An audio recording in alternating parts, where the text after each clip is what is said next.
Good evening, YouTube world. I'm your host, Paul Italia. If you haven't already, please make sure you subscribe to my channel. Big episode today, guys. It is episode number 50. It's a big one for the Arm Wrestling Buzz crew. We've been going consistently for over a year now, and we got a special guest on tonight for the 50th anniversary. We got our man, James English, in the house, and we What got up? we got the usual. We got the Arm Wrestling Buzz crew in the house. We got Matt Hollywood Conley. We got Israel Chavez. What's up, everybody? How's everybody doing tonight? Good, man. How Good, are doing you? good, Doing great. doing Doing good, guys. great. Glad to have James on. We all know James got a big super match coming up. He's going to be going against Auden Lorette. But before we break into that, we want to first find out about James because we know he is a big fitness star. Got a big name, big YouTube channel out there, doing a lot of big things in the fitness world. Now I want to find out, how did you get into arm wrestling and how many years you been pulling? So I started off in the gym, basically powerlifting, joined like an old school kind of hardcore gym, and the powerlifters there like took me under their wing and taught me the ropes and competed in powerlifting, went to IPF Worlds, then I kind of transitioned to bodybuilding. And it actually the way I got into arm wrestling was during COVID, which I think that's the story of a lot of people. It was one of those WAL matches with I think Devin Larratt might have been one of the first ones I saw. Um, it might have been like him versus Dave Chafee or Matt Mask. And I'd always like everyone's arm wrestled their friends, and I'd always been kind of good at it, but I just went, everyone just goes straight sideways. I would just do side pressure. That's all I knew how to do. That's all I thought you could do. And then I saw, how Devin like puts on a show, and I just thought it was really cool. I'm like, damn, this shit is badass. Like I'm locked in my room. I'm locked down. I was living in Massachusetts, so lockdowns were like pretty strict there. And I just started binge watching. I didn't have a table. I didn't train. I didn't know any of the technique yet, but I could see what they were doing. I saw, okay, pronation, cup. I saw what they were doing with their hands, and I saw that they were using their whole body. And I'm like, okay, this is much more dynamic than I thought. I thought it was just going to be two guys like just going like this. And where's the fun in that? But it's almost like a martial art. And that's what Devin has called it, like a mini martial art. And I think that's a good way to put it. And I don't know, I just became hooked. Seeing the intensity, seeing Matt Mask get a pin and go, fuck yeah, and like smack the fucking table. And I'm like, dude, this shit is badass. And I don't know. I remember like I went to the gym and I just trained some like side pressure. That's all I knew how to do. And yeah, that was back in like 2020, but I kind of didn't train, moved to Houston. And once I got there, one of my followers, actually, I think you know him potentially. His name's Jason Montgomery. Oh, And yeah. Hell yeah. yeah, Jason's a cool guy, man. He came to a couple of my events that I threw. I believe he was in Oklahoma. I think he went to Louisiana. Great guy, man. yeah, he Just is. on He's the a table super too. cool dude and really personable, and he's a good teacher as well. So I moved to Houston to make content like bodybuilding content, and he drove across Houston to pull with me and teach me, technique. And anyway, long story short, it was very on and off for a long time, but after I got my bodybuilding pro card, I tore my adductor in my leg, and I couldn't train legs for a long time. Just getting all the imaging done, and the scheduling takes fucking weeks, and weeks turn into months, and then I have to get surgery. I was completely out of commission from a bodybuilding perspective, so I picked back up with arm wrestling. This was like around the end of 2022. I would say is when I really like started to kind of put in some sort of an effort, and it was on and off for around a year from there. And since I moved to LA, I've really been like taking it more seriously. Obviously, bodybuilding is still my bread and butter. That's how I make my money. And that's, I want to go very far with bodybuilding, but I've noticed that it's pretty easy to actually fit arm wrestling in with bodybuilding training. Wow, I like the story, man. And what's your age, height, and weight? I'm 24. My height is 5'9", and my weight is like 210 right now. And where did you grow up? I grew up, moved around a little bit, Florida, Washington, but mainly I grew up in a little town called Amesbury, Massachusetts. It's right next to Newburyport, and that's actually where RVJ is either from or where he's currently living. So if I ever head back up there, it'd be cool to get some practice in with him. So you're an East Coast guy, and that's where you got into powerlifting and bodybuilding and all that. Yeah, yeah. You ever There's like a train lot at of Bev's Francis over in Long Island, New York? what was that? You ever train at Bev's Francis over in New York? No, that's a huge gym. And I lived in Manhattan for like 3 months with my friends. Um, and I trained at a bunch of gyms there, but I never went to the Bev Francis gym. Yeah, the reason why I asked that is that's my home gym over in New York. I've been training there 25 years. No Steve, no all the crew. I used to be a fitness model, so your story got a lot in common with myself. I lived in Miami, did the whole fitness model and thing, and I was really big in the fitness world. Kind of found the arm wrestling world same way as you, right around COVID and all. So we got a lot in common as far as that. So really great to have another fitness guy in here and to hear about your transitioning into arm wrestling.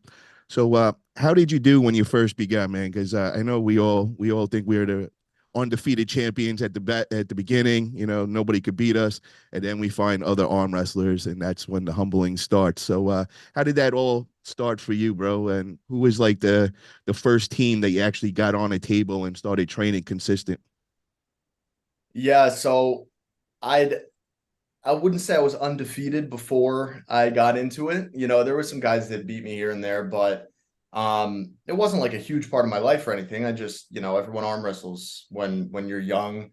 People, hey, arm wrestle me, man. So it wasn't until I would say Jason came to Houston, or he lived in Houston, but he came over to my part. And that was my first time pulling with someone who was experienced and knew what they were doing. He had a good top roll. He had a good hook. I mean, he was basically strong everywhere. And he was significantly lighter than me, too. And I'm like, okay, this guy is around that time. I would say we were around even. He might have been a little better than me, like a little stronger. And the only reason I was even or close to even with him is just because I was heavier and stronger in the gym, and I had a very good press. But outside of my press, we were very evenly matched. And I'm like, okay, well, this guy is 30 pounds lighter than me, and he can kill me in certain positions. So from there, it's still like it wasn't an immediate thing where I was just hooked right off the bat. I still watched a lot of it on YouTube, but in terms of training it, I was very focused on making content back then, bodybuilding related content. And it wasn't until I first went to like a proper table practice in, I think it might have been 2023, actually, was my first practice on a table. And I got to pull a bunch of different people, maybe end of 2022. I also did when I saw Larry Wheels in Dubai, we had some practices there, but I really didn't know what I was doing. I just kind of had a flop press and I was basically just pressing everyone. Um, but when I went to this actual practice, trying to get better and not just beat people, that was in 2023. And that's where I started to really learn about different lanes and whatnot. Who's your favorite arm wrestler? Do you have somebody that you look up to and kind of inspire to be like? Well, for a while it was just Devin, because that's like everyone's guy. And it still definitely is like I really I really like Devin, not just because of his style on the table, but just as a person. I've watched a lot of I watched his Lex Friedman podcast, and I've seen a lot of like the long form stuff he's done. And I think for one, he's got a great story of like being in the special forces and whatnot. Um, his outlook on life, his outlook on certain things resonates with me. Um, so I don't want to give the cliche answer of Devin, but he's definitely up there. I've also really, really come to like Matt Mask And I remember when I first saw him in WAL, I fucking hated him because I thought he was like this kind of like I hadn't seen him off the table. So I just saw this guy who was kind of almost like a sore loser against Devin. And I'm like, oh, this guy's mad because he got his ass beat. But I followed him since, and I really, really like him. I think he's super funny. And, I don't think he's a sore loser anymore. And I really do like his intensity on the table. I love what he brings to the sport. Anytime he's in a match, it's like he's kind of the centerpiece, even if he's not the main event. It's always fun to watch him pull. I really like Hermes too. I just think he's a super like, you can make like a fucking dad joke to Hermes and he'll start belly laughing. He's just one of those like positive energy kind of people. It's like he just seems like he's really fun to be around. And also on the table, he turns into a different animal. And I really love just like his intensity that he brings. I would say those are like the top three, but there's so many others that I really enjoy watching. Who's gonna win, Devin versus Levon? Devin. Devin. And I don't just say that because I'm a fanboy, because I really do like Levon. I think he's like a gentle giant. He seems like also like a very nice, fun guy to be around. But the way I see it is, which obviously plenty of people have said, but this is something that I thought even before it was, everyone was saying it, is that I don't think Levon has really gotten much stronger since his 2022 match with Devin. Just based on his lifts, based on his injury, I don't think his wrist is going to be a problem. People are saying his wrist has gotten weaker. I don't think so. I think that you bounce back very quickly from that kind of stuff. He took his recovery very seriously. He got stem cells. And I can speak from experience. When I got my adductor surgery, I was out of commission for way longer than Levon was. And I still got all my leg gains back and all my strength back within like 2 months. So it doesn't take long for muscle memory to work and for you to get back up to where you were. But to get beyond that takes a whole lot of fucking work.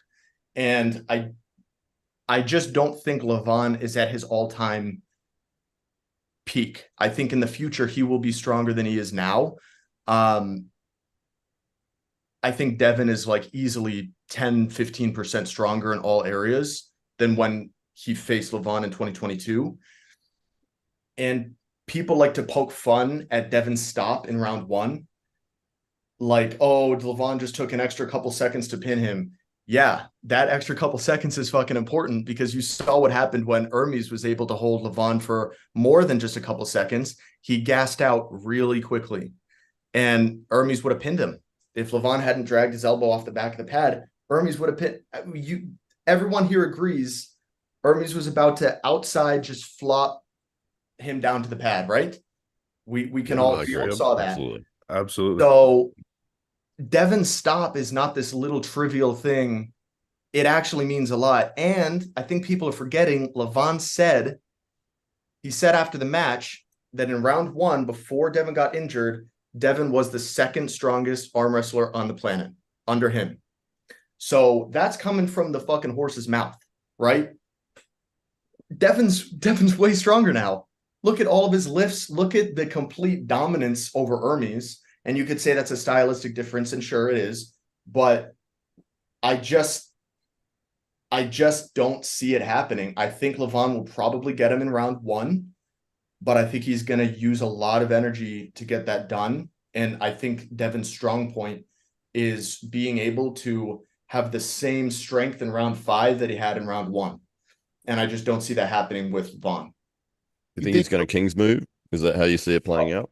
Yeah, I think it's going to be the same. I don't see why he would change it, because it worked the first time. In round 1, you give Levon his movement onto his A side. You let him have that in exchange for, obviously, that torque that you can apply on the arm. And I just think that torque and his wrist integrity is going to be significantly better this time. I think the stop is going to be an inch higher than it was before, and I think it's going to be a few seconds longer. And then sure, maybe Levon will surge a few times and get that first pin, but I think he's going to be breathing hard after it. I do. I do. How do you I know see the score in the like end? the Levon fanboys are gonna say that I'm fucking, delusional. And I think the only way that Devin loses is if he gets injured again. And if he does, then it's absolutely game over and Levon will win. How do you see the Absolutely. score? Sorry.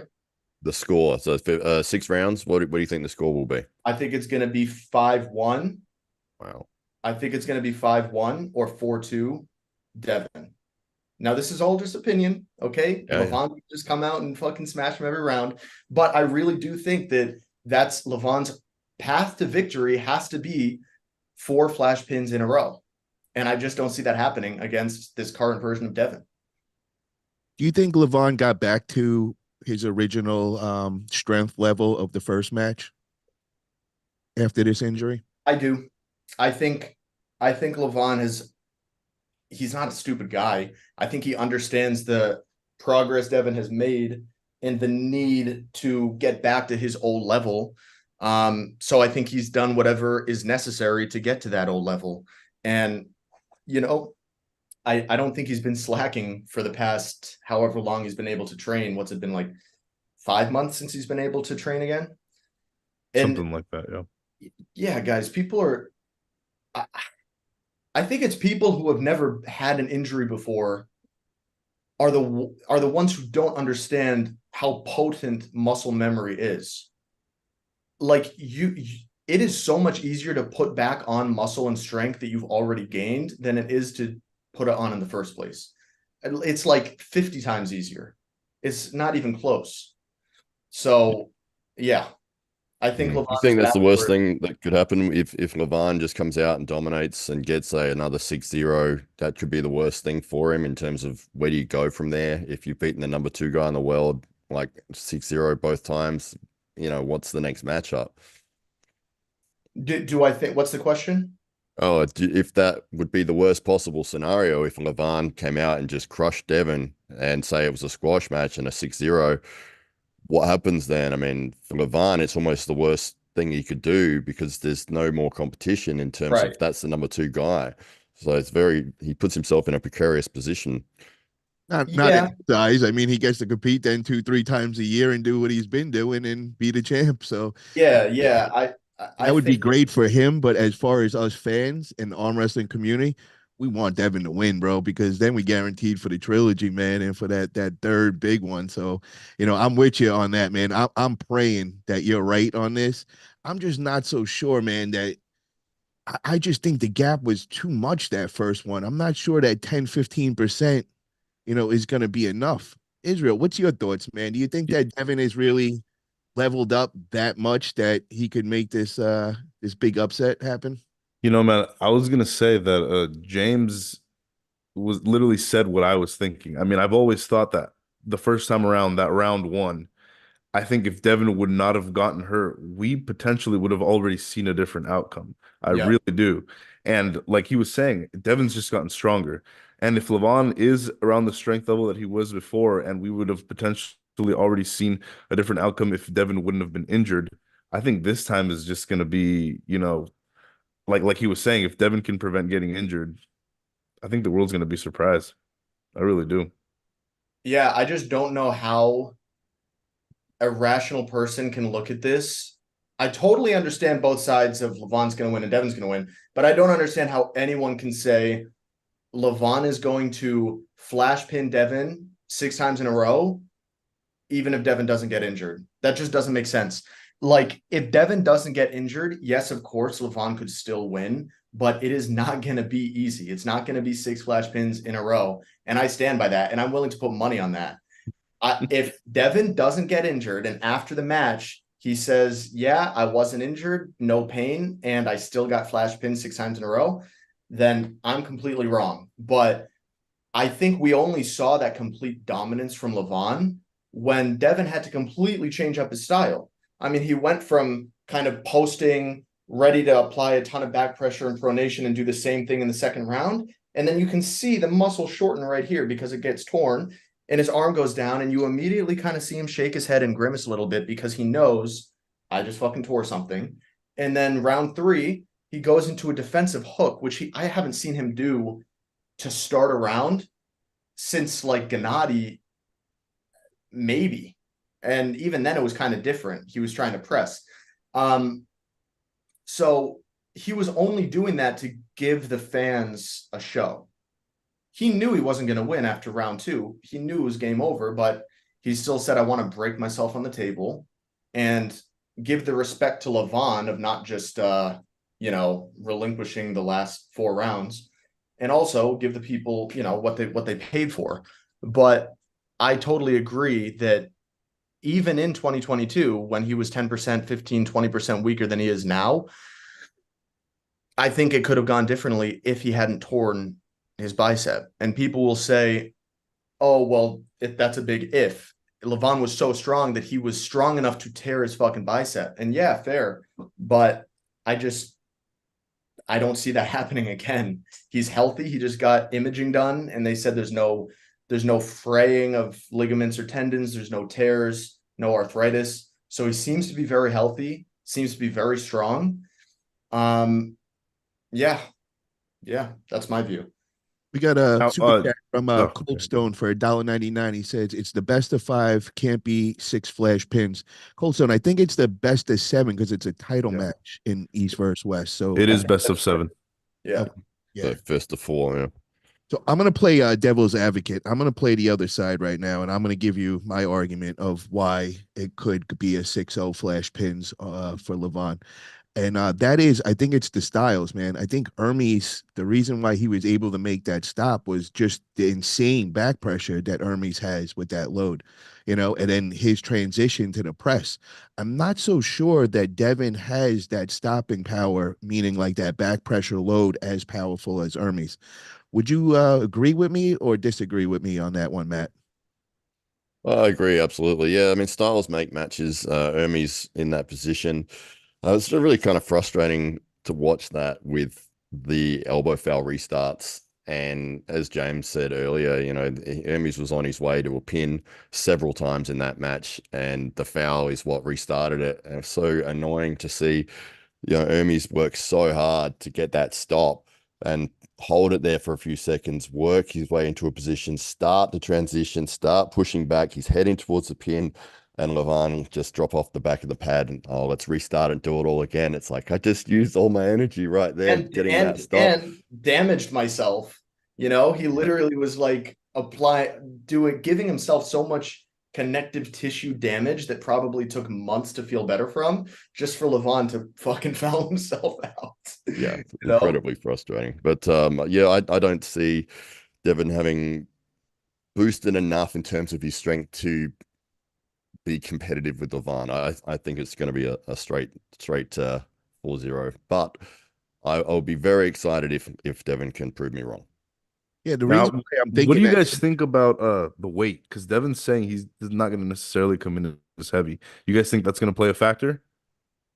No, I don't think the weight is going to do much. I think him being more agile, lean, and feeling more connected would be smarter because I think when you really bulk up and really go for the big, I think you're gonna like just blow out too. I think you're just a lot more blood going to the hand and all, and I think that could be a problem where I feel a lot more comfortable feeling lean and just more agile. I don't know if it's just me or do you guys agree with that? Same thing with Lachlan Adair. He just dropped down from like 118 kilos to like 104. Same thing. He said he's feeling lean. He feels nimble. He can get into positions he couldn't do before because the bulk of his shoulder and his chest was sort of preventing him from, being able to lock into certain spots. And now he's got freedom there. So yeah, I believe what you're saying with that, Paul. Yeah, and But I do you don't think think that carries over to the open weight, Paul? Do you think that, that matters when you're going against, arguably the strongest guy that's ever approached the arm wrestling table? I don't think adding an extra 20 pounds on Devin is going to do much of a difference when you're already 100 pounds lighter than your opponent. That's just Yeah. my, I think it's just so much of a weight gap that, I'd rather be lighter and more lean and faster and just feel more connected with my body than trying to match the actual size and mass of Levon, which, I mean, unless you're like Corey West or Alex Kadetcher or, Yeah, it's yeah. pretty hard to do. But Devin's I best definitely bet think is Devin to is going to drag have this to. match out. Sorry, Paul. Yeah, Devon's best bet is to make this match a dogfight, get it lots of restarts, lots of time in the setup, work into the King's moves, just make Levan work, work, work, work, work. That's how he's going to win this match, is by tiring Levan out. I don't think he matches him with strength. Now, Yeah, is no, it absolutely. it's a key that he's going to have to really play his setup games, man. He's going to have to get Levan. And that's the other thing, man, is it smart getting Levan really mad? Because that first match, it's like you could see Levan those first round or two, bro. He had it out for Devin. He really didn't like him. He didn't like all that shit talking. And you could see that come out. So what is he going to have to do, bro? He's going to have to play a lot extra games. He's going to have to do everything he can. And then the other question is, who's going to be the ref, and are they going to be able to control this situation too? Do we know who the ref is? I would hate to ref that match. Oh my God, for real, bro. That's serious.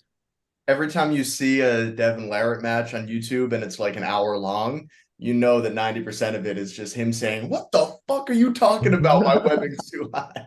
And will Jody be there in his corner and allowed on the stage? Because that's going to be major to know that too. Because having Jody there, I feel Oh, like she'll be there for sure. well, speaking of that, bro, let's now go into your big match, man, because you're gonna be on the other side of Lorette as well, and we know this is a big one, and we know that you're pretty new in the sport, and you got your hands full, man, with Auden, bro. Auden is sizing up very quickly, progressing like unreal. So, what's your thoughts, bro? What is your percentage in your head of you coming home with the win that day? Dude, if you want me to be honest, I would say it's 50-50. I wish I could, people probably want me to come out and say I'm gonna fucking kill him. But the truth is he is more experienced than me and he knows how to manipulate the setup. And I've been talking to many people as to how he's going to manipulate the setup and what I need to do to avoid that. So I feel pretty well prepared in that regard, but it's still going to be a big task. The setup is probably the biggest part, I would say. And it's going to take a lot of confrontation from me to even out that setup discrepancy. But in terms of my arm wrestling specific lifts, which, those are only so important, mine are significantly higher than his. Matter of fact, I got my setup right there, man. Oh, nice. Hell yeah. Wants to see a pronation single. Let's hit a new PR, huh? Hell yeah, bro. Let's see it, man. Let's do did 105 yesterday. So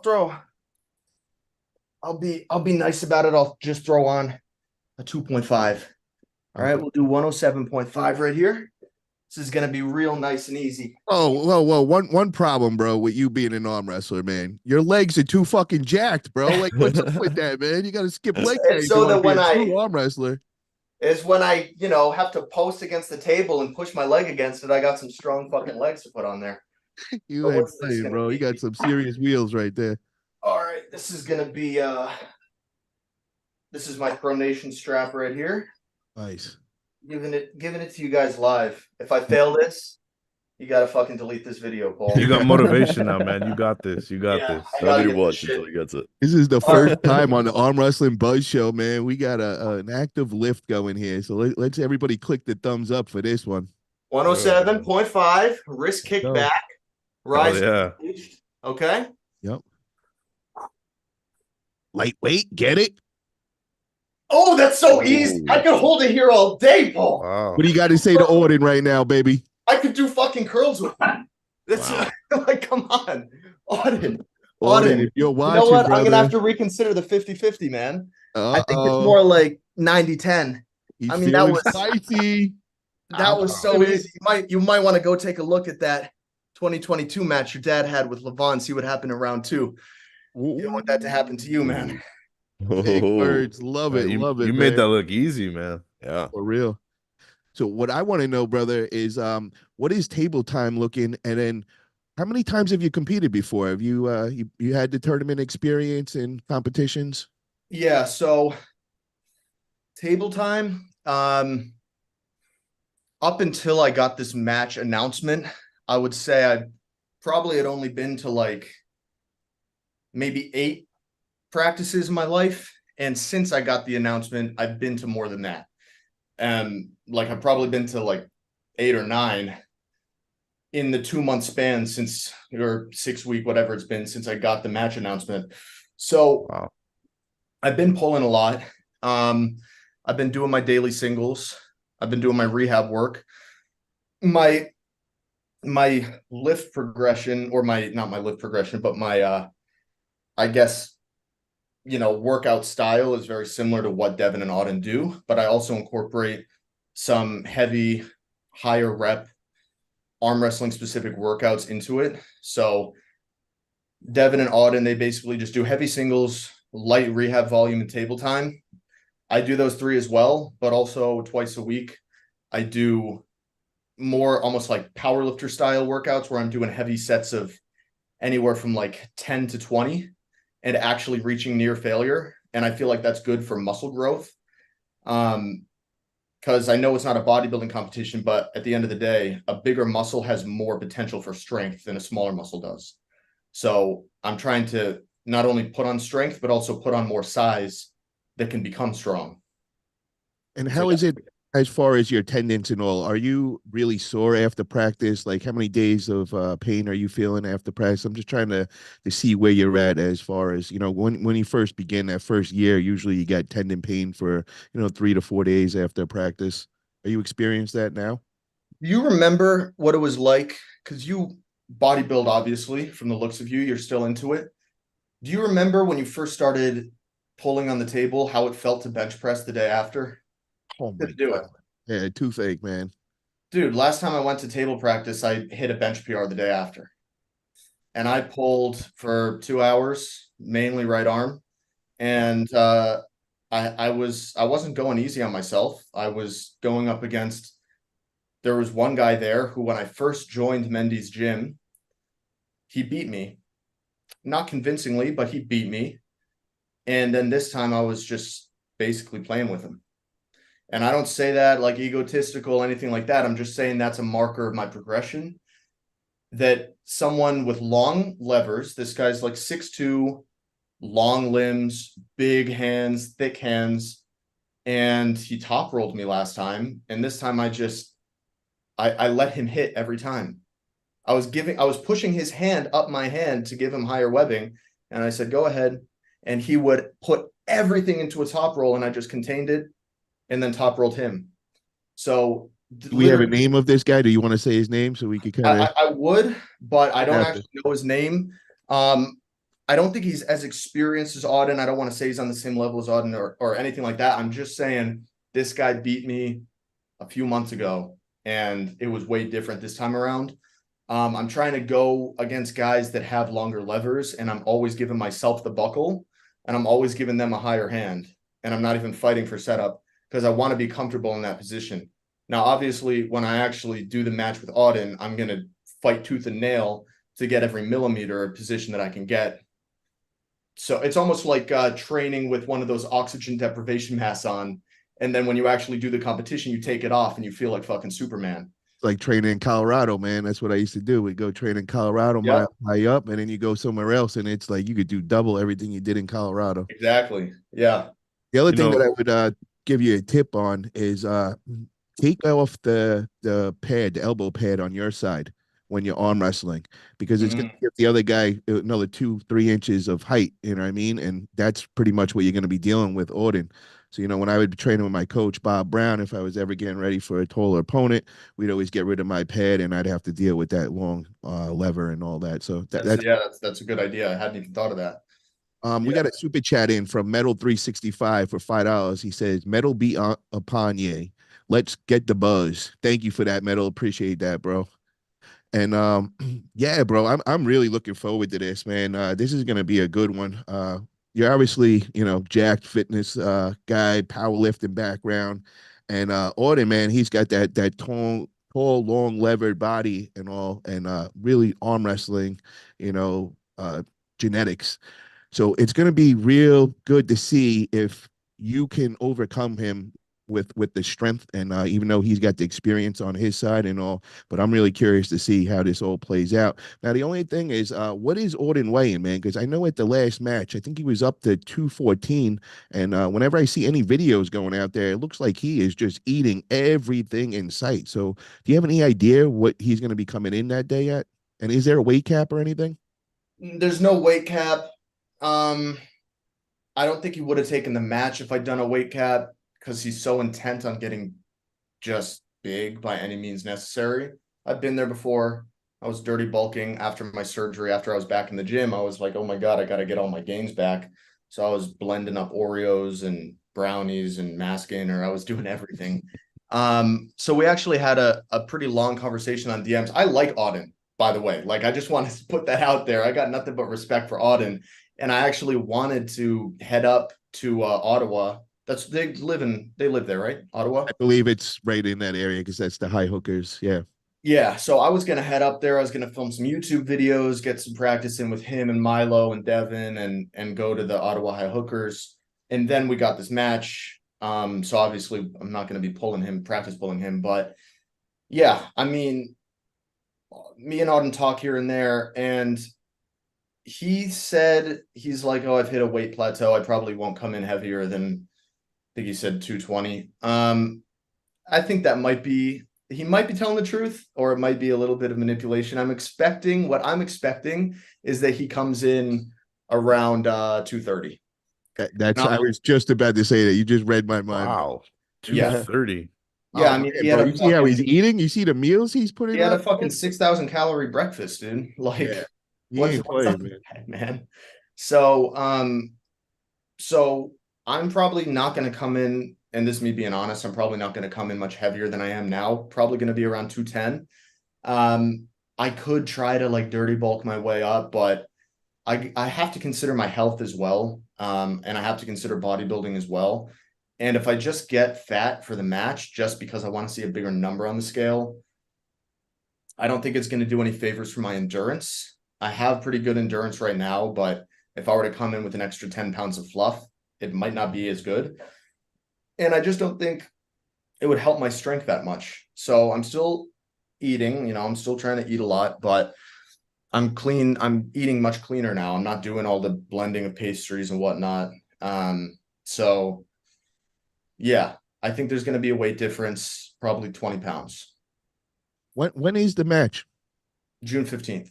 June 15th. And that's going down in Florida over at the FAL, which is Chance Shaw and them. They got the East versus West big super match series Yeah. going down. Yeah. Shout out to Chance Shaw and the FAL doing big things over there. And Yeah. I gotta ask you this, man. So what is your strength, bro? Like what is the best thing for that translates to the table for you? Is it your hand strength? Is it your arm strength? Like what do you think is your strength in arm wrestling? Well, I was a gymnast from the age of 4 to 12. And I think that did me a lot of favors with athletics in general.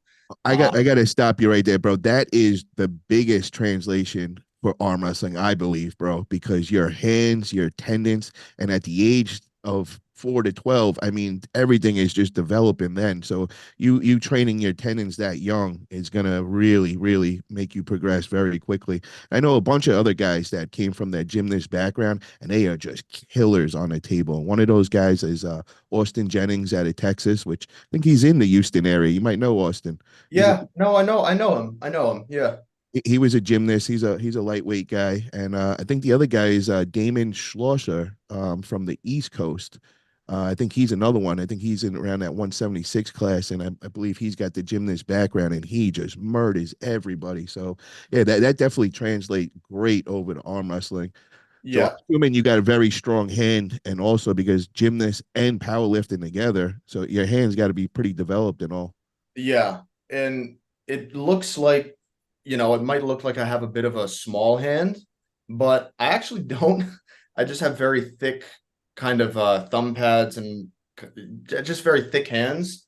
I think the hand span from here to here is 9.5 inches. So it's not like huge, but it's, decent.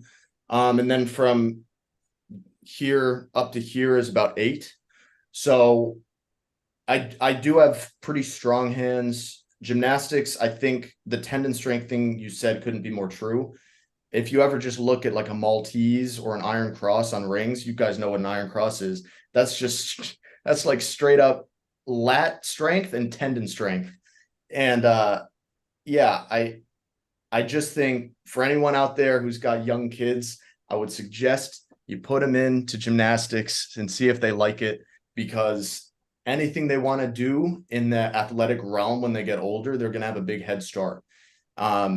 So yeah, I think my strength in extended positions, such as a king's move, or just anything where my arm's opening up, for other people that might be kind of a death sentence, because it's like, oh, I'm not super tight anymore. But I'm actually quite comfortable in those positions, because a lot of gymnastics is going from a fully outstretched position, fully locked, to do it, such as like a strict muscle up. You know, we would do those over and over for our conditioning segments of our gymnastics workouts. And you're going from like fully elongated muscles to, you know, shortening them. So I have a strong King's move because of that. And I just think overall, being in tune with my body and knowing lanes comes a little bit easier, because you learn that when you do gymnastics. You have a I also strong think press as well. I've seen you press. You're very powerful in that position. Yes. And I don't know if that's from powerlifting or what, but I never had to train it. I never had to really learn it. That's actually what, and Paul, you asked earlier, and I kind of went off on a rant. I've been ranting this whole podcast. Sorry, guys. But Go for it. we're loving it, bro. This is all Yeah. great info, man. Hell yeah. Hell yeah. good. You asked me if I've ever done a competition. I've done one. I did it was a big Texas, The TAL event you did back like a year ago or something like that, right? yes, that's right. Yeah. And it was pretty big. I mean, a lot of people showed up, and it's, you know, it's at a bar because it's one of these arm wrestling events, and the bar is just fucking like, people are like bleeding out the edges because there's so many people in there. And I did left arm, amateur, and pro, and then right arm I just did amateur, because Dan is in Mosier or Mosier. Dan Mosier, yeah. Dan Mosier, he was there, and I was about to do pros, and I just saw him just destroying everyone. Yeah. And I dropped out of pros. I'm like, I don't want any part of that, bro. So yeah. That's so the event where you won both amateurs, correct? yeah, I won Yeah. left, right arm amateur in the 198 class. And then I got third place in the pro division on left. And I didn't do right pros. So yeah, it was fun. It was a ton of fun. But the way these events work, you guys probably know, is they'll start pros at the highest weight class and work their way down, and they'll start amateurs at the lowest weight class and work their way up. Guess what's right in the middle? 198. So they had these two tables, one for amateurs, one for pros, and I'm doing left arm, and it's gotten to the point where both amateurs and pros are going at the same time. So at first I'm supinating and pressing people like this over the top and getting on their pronator, where I'm a little bit stronger doing that than flop pressing. But then my wrist just, you know, I'm literally going back and forth between tables. And even the announcer said, James, I'm sorry to do this to you, but we got to get you over on the other table. You got another minute. So I'm just going back and forth, getting super pumped up. And at that point, my wrist is like gone. So I'm just flopping everyone. Yeah, it wasn't the most like technically advanced performance I could have put on, because I didn't really know that much at that point. And I also knew that pressing is my lane. So I just kind of like freaked out and just said, okay, I'm just going to press everyone.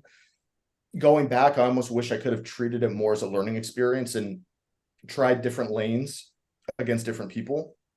But that's fine. That's all in the past. So Are you practicing ready goes in your practices now? yeah. Mm-hmm. Is that your majority, that you're making that the priority right now? Against people that are close to my level of strength, yeah. Against people who are not on my level but are still strong,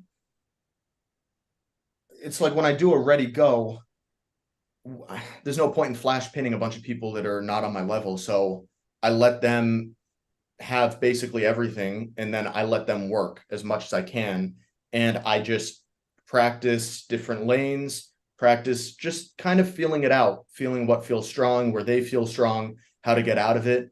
And I don't really ever pin them even. We just kind of, I let them go and go and go until I get tired, and then that's it. Against people who are close to my level of strength, I do that as well, but I also practice ready goes, especially with people who have long arms.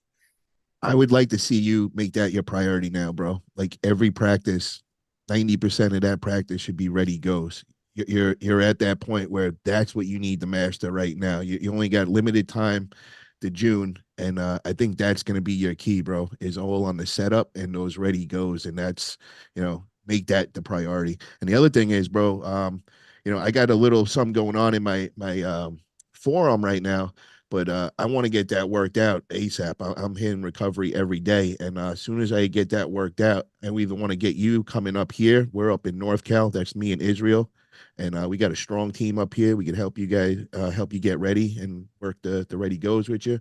Or I could also shoot down the. I think you're over in LA. You were saying. Yes. And maybe I could shoot down there, and we could help you out also. So we're here, bro. We wanna get involved and definitely help you out getting ready and all, and maybe For we sure. get something out. Israel, maybe we get some going. Maybe like next 2-3 weeks. We're just dependent on my arm. I just got to get my arm back. But as soon Yep. as I'm back over on the West Coast, we'll stay in touch with James and we'll see if we Hell can. yeah, man. That would be awesome, man. James, I've followed you for a while. I'm of a similar age of you, and I've been following you for a while, so I've been keeping up with your bodybuilding and everything. But when you got into arm wrestling, man, I was excited, and I see you picking up. You were practicing with Bowen, you were practicing with Larry, so you're practicing with you were with Chance too, right? I mean, seeing you involved like that is crazy, and seeing you pull these guys, I can tell you're strong, man.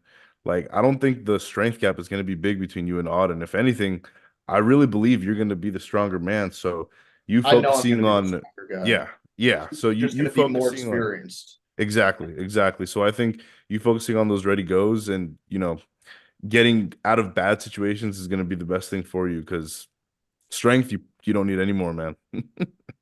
Yeah, I know Well, Ryan was surprised more when always helps. Yeah, yeah, I know Ryan was surprised when you went up and trained with yeah. him in Queensland. I was with him the weekend prior, and he said, I've got this YouTube fitness guy who's coming down, and we're gonna do." He said, "Yeah, he's got a big following. This will be great. He looks great." And then when I spoke to him after you'd had your session, I was like, "How'd you go with James?" He goes, "He is strong. He is a lot stronger than he should be." So yeah, That's and you've got good. Dude, something now. Ryan's such a fucking cool guy. Like the whole time I was there, he didn't make me feel like stupid or anything like that. Wasn't judgmental at all, and really made me feel like I would say Ryan definitely amplified my love for arm wrestling because he made me feel like I had a future in it and that I was actually good on the table. And he was congratulatory when I was not able to pin him. I was only able to pin him when he let me get my shoulder over and press him down. But yeah, that was a super fun time. Lachlan as well. Both really friendly guys. So um that was I was around 180 pounds when I pulled Ryan.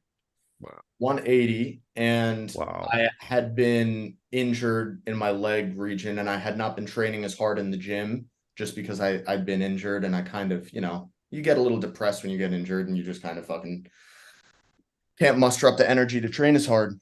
So I'm 30 pounds heavier now, and I've been training arm wrestling specifically, and I just think that I'm going to come in very good. I know that people are saying this is another stupid celebrity match and Auden is just going to completely wash me, and maybe he will. He might just flash pin me 6 times. I hope he doesn't. I hope that if I lose, at least it's a battle, like 3-2 or something. That would be great. That would be like you know, a kind of a victory in my book to at least put on a good show. But obviously I'm trying to win. Um, but yeah, I really do think that I'm going to surprise people because all they do is they look at me, they see the big legs, they see the bodybuilder physique, and they're like, this is just another fucking bodybuilder. What's he doing? What's he doing arm wrestling? Yeah, I I think think surprise a few that people. surprised some people. What's your goals in arm wrestling? Wait, what was that from Matt? Oh, I said, I think you're going to surprise a few people. Oh yeah, man. I hope I so. think so too. Yeah. What's your goals in arm wrestling in the next like couple of years? Basically just keep developing a strong hand and wrist, and continue strengthening those two things. I think those are the most important. I've already got the arm power from bodybuilding. It kind of comes naturally. And like the lat drag, that's not stuff I really have to work on. So I will say bodybuilding is still like my main thing, but it's much easier than I think people realize to just do both. I did a leg workout the other day. I did all my squats and whatnot. I did all my working sets. Then I had a little bit of Gatorade, and then I went and did my arm wrestling workout. It's just about how much do you want to do both. If there's a will, there's a way. So, I really want to do both. I want to be great at bodybuilding, and I want to be great at arm wrestling. So I just do both. So Well, that's I'm it. gonna check back with you. I'm gonna constantly check back with you, bro, because I've heard this all before, and I was that same thing 3 years ago when I came in, and I was on that whole bodybuilding and arm wrestling together, and kind of was still focusing on my body and kind of supplementing with arm wrestling, and it was just frustrating for me, man, because all these guys, I'd beat them in the gym, and then these little guys would get on the table and just kill me on the table. And it wasn't until I finally made the transition to go all in arm wrestling, and I did like a full year of just focused arm wrestling, stopped everything else with bodybuilding, and that's when it started changing for me. So I'm interested to see if it's different for you, man, and see if it just translates right away and all. But I always remember like Todd Zilla always he came over my house and we did a seminar and all, and he just kept telling me, he's like, man, you could do both, and you could be pretty good in both. He's like, or you could focus on one and come really good at one. And he's like, that's the decision you're going to have to make. And Yeah. another guy that I look at that kind of with that same mentality as us was Mike Aiello. Mike Aiello. Do you know Mike Aiello? He's at a Yeah. New York bodybuilding background and also a very good arm wrestler. So I'm curious to see if you change your whole mentality, if you are able to keep it where you could do both and be good at both of them. I'm really interested to see that. There's a couple things I want to say to that. One is, out of curiosity, where would you guys rank Larry Wheels in California super heavies? Israel would probably be the best one to talk. Israel is a super heavy in California, and he's ranked Man. 6 right now. Well, until he beats me, I'm gonna say right under me. And that's reality. I'm thinking he's right there. Have you gripped up with Larry yet? I have not. I have not gotten the chance So yet. you'd say he's better than like Derek Smith? No, no. So I think I mean, strength wise, he's close, but I think in a ready go situation, Derek still beats him. I'm talking ready go rankings. Yeah. If you had to rank Larry Wheels, would you say what, top 10 in California super heavy? Top 5? Mm, Potentially, yeah. I really Okay. think he So can be. let me Yeah. just stop you right there. Larry Wheels just competed in fucking classic bodybuilding, and you're telling me he's top 5 in California for super heavies. That's because this lifestyle affords us the ability to just be very one-dimensional, which is a blessing. Because I'm able to make money in fitness, most people, they have to make a choice because they have work and they have bodybuilding and they have arm wrestling, and you can't have all three. But for me, work is bodybuilding. So that's just one thing. So I'm actually able to just sleep, eat, bodybuild, and arm wrestle. Now, yeah, it's true. I don't really have much time for anything else because a lot of my time is just spent at home recovering. But I feel blessed to be in the position where I can literally just focus on that stuff. So yes, it's true at the very top level, I probably would have to make a decision, and I'll cross that bridge when I get to it. But I think at the stage I'm at, I can progress at both just fine. But yeah, I mean, if I was, like top 3 at the Mr. Olympia and I'm arm wrestling and maybe getting sore and injuring myself, then yes, I'm gonna have to cut out arm wrestling. Or if I'm like number 3 in the world arm wrestling, I should probably stop training legs and doing bodybuilding, right? But I'm not at that level, so it's like I'm just gonna continue doing what I enjoy, and I currently enjoy both, and I'm getting good at both. So yeah, that's basically that. I'm curious to see where Larry Wheels does stack up, in the super heavyweights. When you say California and you say super heavies, I don't really see that many super heavyweights in California that could really, say, holy shit. I'm really impressed with that because you still got Tom Nelson up there in the top super heavies, and he's not a super heavy. What is he, like, number 2 in California? Yeah, I I don't know if believe he's it's number 2, number 3. Yeah. yeah, I don't know if California is a good judgment as far as super heavyweight class. Fair. Yeah. But you're getting someone like Leonidas is getting a match with Schoolboy, and Schoolboy is an exclusive arm wrestler and really only trains his right arm. And Leonidas, Yeah, but that's because fucking Leonidas has a huge YouTube following. Let's not get that Holy twisted. shit! I didn't even know RVJ was in here. RVJ, turn on your picture, bro. All of a sudden, a voice that I didn't I don't recognize. even. I'm trying to figure that shit out, bro. I'm turn just your a voice. camera All on, right, you man. ready? Oh, Here we there. go. Oh, he's Listen, made it. RVJ, what's up, Leonidas is dude? in there because he's a fucking YouTube guy. The same reason Schoolboy and before Bowen even had any clout, Bowen was in there and Coach Ray and Auden. Let's be honest, Auden's fucking getting his name around, not from accolade, but it's because it's Devin's son. And listen, call it what it is. There's a silver spoon there, and Sure. hey, power to you. But like that kid's getting opportunities up the wazoo and got a booming YouTube channel because of who his dad is. Yeah, I don't disagree with any of I mean, that. Leonidas is also like what, like 270, like stone cold, like strongman power lifter as well. I don't disagree with any of that, but I still think what I said is true, that you can do both up to a certain level and be great at both. Yeah, It I is, think you can have a really good level at both, but when you want to achieve like greatness, it's going to be there is going to be that line in the sand. Yeah. Yeah, and great. I mean, we'll cross the greatness bridge when we get to it. I haven't even done a fucking professional super match yet. So, Right. I'm not even really thinking about that. I just want to get good. Yeah, no, I hear you. I think you can do both. Traditionally, like historically, what I did was basically bodybuilder training when I was in my healthy years, and I arm wrestled. And I agree. You can get pretty far with it, and maybe even for overall health, it has its benefits to be more full range and body aware and body strong. I think too many statics and too much joint pressure and stuff like that's not good. And I think bodybuilding training definitely has its place. It's actually what I've moved back to after these years off. So I actually there is some merit to it. I think there's too much emphasis on statics and angles and stuff like that you can get really strong. And when you work those angles in table time, you need to give those joints and connective tissue time to heal anyways. So good healthy blood flow and stretching and full range actually has its merit. Yeah. Yeah, I definitely agree with that, because it feels like with some people that focus too much on statics, as soon as they get out of that static position that they train, it's like they're on their own in the middle of a battlefield. And it's like if you could Yeah. just be strong in a full range, you'd have more options available to you if you start to get into a danger zone. Yeah, I agree. How do I think see the match going, Rob? What? How do you see the match going between James Oh, and you know Autumn? what, man? Okay, so to be honest, I haven't seen James pull. But apparently I did catch a bit of the podcast. He's a bodybuilder, he's a fitness guy.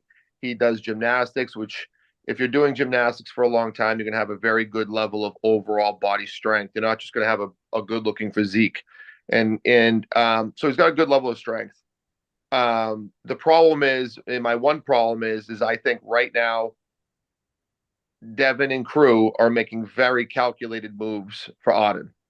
And they're doing moves that I think they think bode really well and are just in the winnable reach to really elevate Auden. And that's not saying that Auden's not training and doing good, but I think he's on a very accelerated path with very careful moves. It's kind of like catching Leonidas or Larry early. It bodes really well for a 19-year-old kid or 20 or however old he is now to beat a guy that might have a social media following and some presence and looks really impressive. And if he's not super versed in the arm wrestling game, he is going against a kid who is not a workout phenom or a fitness phenom. He is an arm wrestler since he's been a little kid.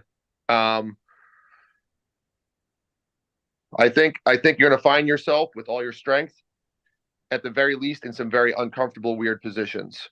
Now, whether you could power through that, curl through that, chest pack deck through it, I think you're gonna be put in some weird positions, and you got to be wary of the fact that you were chosen. And don't think there was anything other than that. Some matchmaker in heaven didn't put this match together. Devin and his crew and watching videos calculated this, and you were chosen for this match. I chose Auden.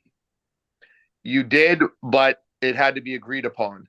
It did. Yeah. There's been a lot of people asking for Auden, and I personally know a few of them. And you were the one they said yes to. And I think because of maybe your social media and your physicality, definitely my social media for sure. And what, I do haven't denied you have that a big for a following? Sorry. Do you have a big following? Yes. Okay, so that's a win-win, because even if you smash him, how old are you? 24. All right, so you're going to be perceived as the bigger, older guy. There's going to be a narrative always, and then Auden's going to be perceived as Devin's kid, the prodigy, or whatever, however they want to spin it. It's a tough match. It's a tough match because there's probably no winning for you, even if you smash him totally, because it's going to be you smashed a kid that's just getting his feet wet, and if he beats you, it's onward and upward. It's a really tough match, and I think it's very calculated, personally. Yeah, definitely. Personally, it definitely is. The only thing you can do is win it and then let them talk it, because results speak.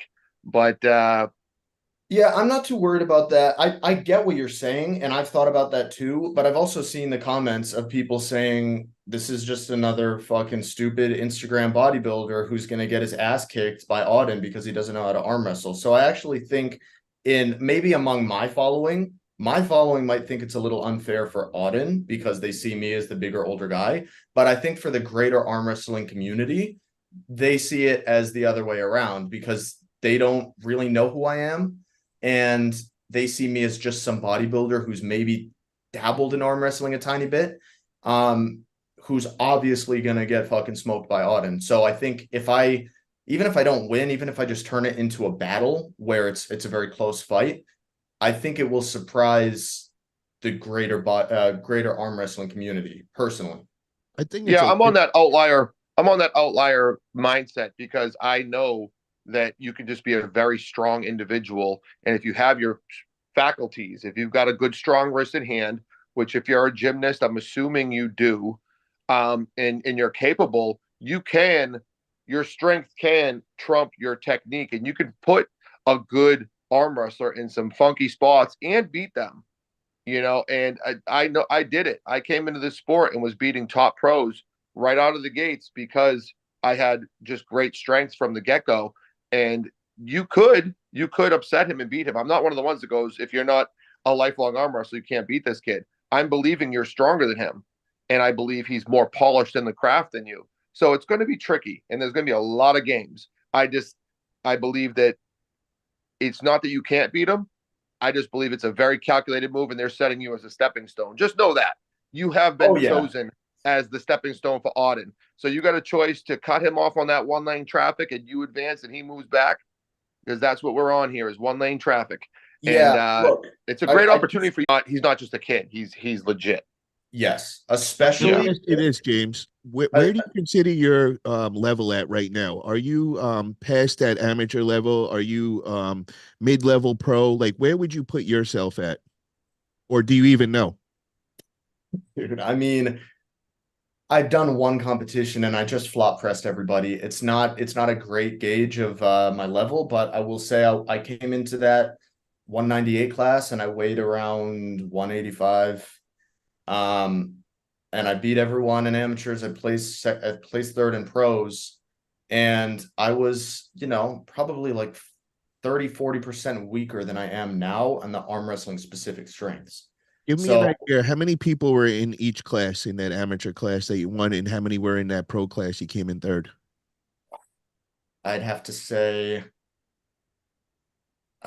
I didn't film every single match, I don't think. I filmed a lot of them though. Maybe like 8, 9 people, 10 people in the pros, and maybe a little more than that in the amateurs.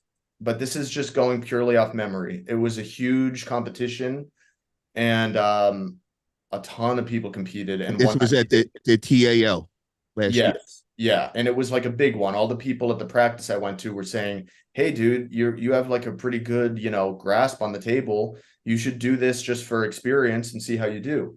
And I was injured at the time with my leg, so I was like, "Yeah, sure, fuck it." So I'm just sizing you up, bro, because I know the TAL very well. I did, like 20, 30 events over there with Travis that we threw with the TAL. So I know all the guys over there, and I kind of know like what the classes are like in the 198 and all. So I'm kind of trying to I size you think the up best there. way to size me up is to just pull me. Yeah, yeah, I agree. But that wouldn't even really give us anything because I haven't pulled Auden or know anybody that's, I don't know Auden's level either, bro. I'm at the same Yeah.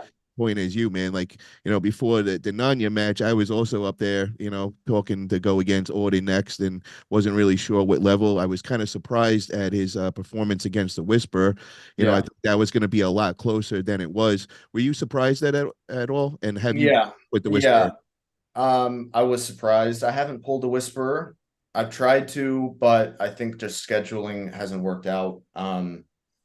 But yeah, I was surprised. I was a little sad because I really like Arm Wrestling Whisperer, but it was well deserved. And I thought at first, oh, he's just fucking him over in the setup. But then in the later rounds, he let him have a lot and he was still able to win. So yeah, I mean, it was pretty surprising. And what's a little scary is he's going to come in significantly better than that. So I got a lot of ground to cover. And bigger. The kid, he's getting big quick. Yeah.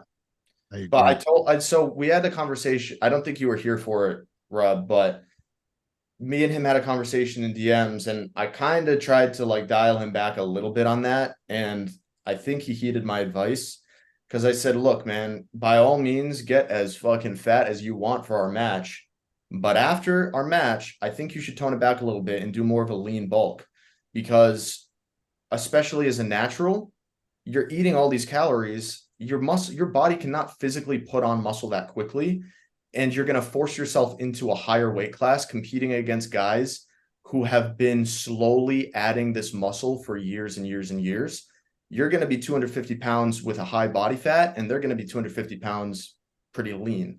So maybe just take it a little slower so your body actually has time to like adjust rather than just fucking, full steam ahead. Yeah, bulk, just because you weigh something doesn't mean it's quality weight. Exactly. Yeah, I'm with you there. He did have a good deal of weight on the Whisperer, but you gotta remember, you all you gotta do is watch one or two of his videos, and you see Devin in the background. He's got proper tutelage right from the get go. They have an arm wrestling table in their living room. You're probably not gonna out endure him. You're probably not gonna rock him emotionally. To beat him, it's like beating John Brezink back in the day. They're not gonna be a lot of fuck ups there. You're just gonna have to just be better, just Yeah. be Okay, I stronger. got to ask you this, bro, because most of the time I would say that weight really wouldn't matter that much. But when you have the levers and the frame of Auden, who I look at as like a puppy growing into his frame, the dude's got long levers. He's got big hands. I think that extra weight would help out a lot, man, just because of the levers. Now, if you say somebody like James, who's 5'9", and him just bulking up just to bulk up to put on that extra weight, I don't think that is going to translate over to the table. But I think with that 6'2" levers and just those big mitts he's got, you don't think that the extra weight will translate over to the table? Look, Paul, I just real quick, I wasn't saying don't gain weight. I was just saying eating 6,000 calorie breakfasts, and I did the math. It was like 340 grams of fat.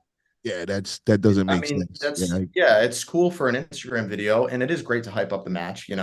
But I just said, look, you can still bulk, you can still gain weight. Just do it not just for arm wrestling, but for your health too. But even for arm wrestling as well, like just take it a little slower and do it a little cleaner. and you can kind of grow into that, like you said, puppy, like a puppy growing into his skin, rather than, you know, trying to become a fucking ox overnight. Trying Let to me turn pop off on that a Levon little bit, overnight, Paul, right? though. Paul, let me pop off on that for a hot minute because everybody wants what they don't have. It seems to be humanity, right? Girls with blonde hair dye it dark. Girls with curly hair straighten it. Everybody wants to be with something they don't have. Girls with little titties get fake titties. Fucking, it's always somebody wants something that they don't have. But long levers are great if you can put enough power to put them into use and utilize that leverage. But there's many positions on a table that favor a short arm. And a big hand is only good if they can actually put containment strength to it. I've known a lot of guys with big hands that had tragically weak hands. So their hand was basically the same as having a very small hand. And then, yeah, there are guys like Rustam Babayev or Zoloev who didn't have big hands, but they made them so strong, or Engin Terzi so strong that it's like their hand was like a giant.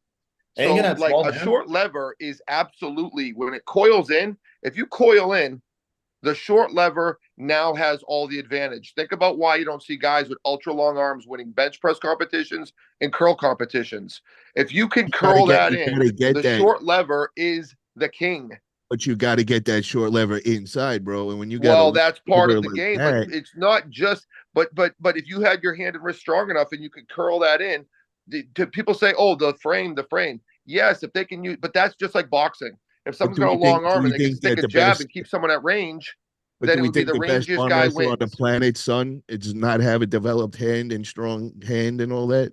Is that Yeah, what but we're you know what? There are some guys who don't have crazy strong hands that just now know how to snap in time to go and chop into somebody and sink a hook as well. A short lever has an advantage in many spots, including even in the straps. You could have no hand and wrist, and look at somebody like Todd Hutchings. He gets that strap tied around the middle of his forearm, and he just starts bearing on you. And let's not forget, Todd Hutchings beat Matt Mask very handily because he had that strap tied around the middle of his forearm, and he just bared on it, and now he's pulling down on Matt Mask's very long forearm. And Matt Mask did get hand control. He did get the hit, and it just came to now we're going to have power. And when you got only 10 inches of forearm pulling on a strap as opposed to 16 inches, then it becomes a physics game. So short arms do have a place in the sport. Yeah, let me and Paul, James, even we just seen in the chat that Austin Jennings is in there, and he said that you train with Jason Montgomery and Ryan Carter. How do you yeah. do against Ryan Carter? Well, yeah, last time I pulled Ryan was probably last summer. So I was just recovering from my injury, and Ryan's really good. He was much better than me. I think he's number one in Texas in the 220s open. I could be wrong about that. He's at least he's number two, but I think he's number one. I could agree with that. Ryan is definitely top of the league. And Yeah, and Israel, he's if you can, also just send Austin over the link, man. Austin wanted to pop on real quick, and he'd be a good addition if you could. Cool. and Ryan's also 6'6", so he's 3 inches taller even than Auden. Yeah, he's a giant, bro. Really, Yeah. really experienced puller.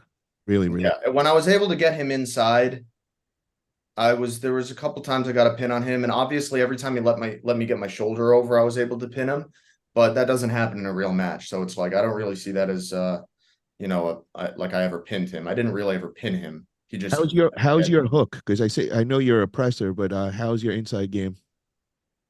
It's good. I wouldn't really say I have any big holes in my game. There's places where I'm stronger. Like for example, I don't train my press at all. It's just wasted recovery to me because the only thing is going to be getting to that position. That's what I'm training. And even being able to pin him without having to get into a press. But I'm not training my press because I know at the level it's at, if I'm able to get that position, there's absolutely nothing he can do. He's not as strong as Ryan Bowen. And when I was able to get in that position at 30 pounds lighter against Ryan Bowen, I was able to pin him. So, yeah. RVJ, what's your prediction? Well, what's your tips first to James to get the win over Yes, Odin please. with that height? Yeah, I would say do the professional slip that you see 99% of guys do, where they load up with like a posting type top roll to minimize the damage and the finger climbing and the holding on and all the things you're going to get, the unnecessary wear and tear. Load up like you're going to like high posting top roll and roll away, and he'll roll away when he feels threatened, and you guys end up in the straps, and he'll be happy to go there because he's Devin's son, and that's what they do. They train all day in the straps. But then if you've got the straps put on and you can lay into it with that Jerry Caderet flop type press, and you can throw your shoulder in there and you're a big strong boy, his brachialis is not going to be conditioned to take that kind of pressure, and it will be, even if he's a great top roller. Very few people have been able to crack the code on how to get through a strong, body strong flop wrist presser. And I think that that is your lane. And if he gets frustrated with it and tries to hook you, then God bless you. But I think that that's going to be your easiest way. And that could be an easy way for victory if you're confident in throwing your shoulder at it like that. Yeah, I am, but I'm aware of Auden's speed. So I need to be ready. I'm not putting all my eggs in one basket, and I need to be ready for that. And just hog the pad on him, man. Almost get like, play the game that they're going to play with you, right? Be ugly and ridiculous in the setup. Triangulate your shoulder and elbow so it's really forward and in there. Really make it where if they come sideways on you, they're jamming into you, or like triangulation in your shoulder. Beat at the point where they almost got to follow you to move you. I played Mr. Nice Guy in the setup too long, and it cost me too much. When I started being a dickhead in the setup, things started getting way easier for me, and just really triangulate. And if they let it go, hey man, the refs fired it. That's their job. If they think it's good enough, don't be afraid to make a victim out of somebody, because in a heartbeat, they'll make a victim out of you. Yeah, no, that's definitely good advice. I'm also just going to call out any fuckery that I feel. I'm just going to call it out. I'm not going to. And don't fight for it, because they're going to try to get you pumped and annoyed and aggravated. Yeah. I mean, you could see the rhythm. It's no guessing game on what goes on there. Going to go up and move over here and expect you to move to them and start gripping weird. Just refs grip that shit right from the get. Just refs grip it. Don't play the game and get cracking on that. How do I force a refs grip? 30 seconds. Ask for it. Just ask for it. Isn't it 30 seconds to get your grip? Just stand there like a dickhead and go, I'm not going to grip. I'm not going to play this fucking game. Let's refs grip it. And then be early. And don't be afraid to push your shoulder in there and bully shit around. Don't be afraid to be a guy that's a little bit false starty. Use all their tactics on them. Play their game 100%. Better than them. And James, and what about learn from Travis, bro. Travis always says, man, the two things that you could always control is to go to the straps and ref grip. You know, because every single match you could bring that to that. So every practice, that's where you want to be practicing, bro. That's where your majority should be, and it should be ready goes. You know, everybody does the slow pulling and everything. No, man, 90% that setup and those ready goes, that's the key, bro, and especially against and if you're a fast twitch guy, like if you've done gymnastics, usually I wouldn't think this much about bodybuilders, even though they got high muscularity. But gymnastics, you know, I have a high respect for, and that's usually fast twitch, and you can usually get that shit moving pretty quick to do explosive movements. So if you kind of sit there lined up, hogging that pad a little bit, and then on go, you just kind of bully it. All you got to do is put somebody a little bit outside their shoulder to really change the dynamics of that match. Mm-hmm. Who's the referee that day? Because you definitely want to find that out as well. Do you know? He's an American, isn't he? Is this at King of the Table? It's at East versus West Super Match Series in Florida. Chance Shaw, bro. Well, you're going out of Florida? Yeah, that's where it's going down, bro. That's the one in June. Yep. Oh, that's gonna be a hot match, man. I'm gonna be there. Oh, cool. Well, you live right next to where I grew up. I grew up in Amesbury. Oh, bro, I'm in Newburyport. Yeah. So no doubt. My parents still live there, and I try to visit them a lot because they're getting older. So next time. So what you should do is, before you go to this match, you should come over and get a training session. Yeah, that's what I was going to ask.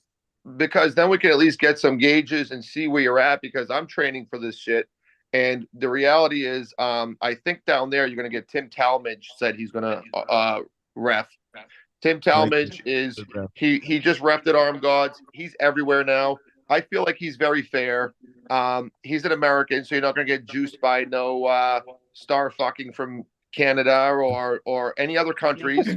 Even when you go to Europe, you get a little bit of star fucking. It's true. I'm gonna wear a big American flag on my fucking chest just to let them know. Yeah. I mean, listen, it's an uphill battle, but there's definitely lanes, and if you got good body power and good resiliency, and I'm again being a gymnast, I imagine you must have good connective tissue and joint strength. A lot of things you do. Did you do rings? Was rings an event for you? Yeah, I was an all around gymnast.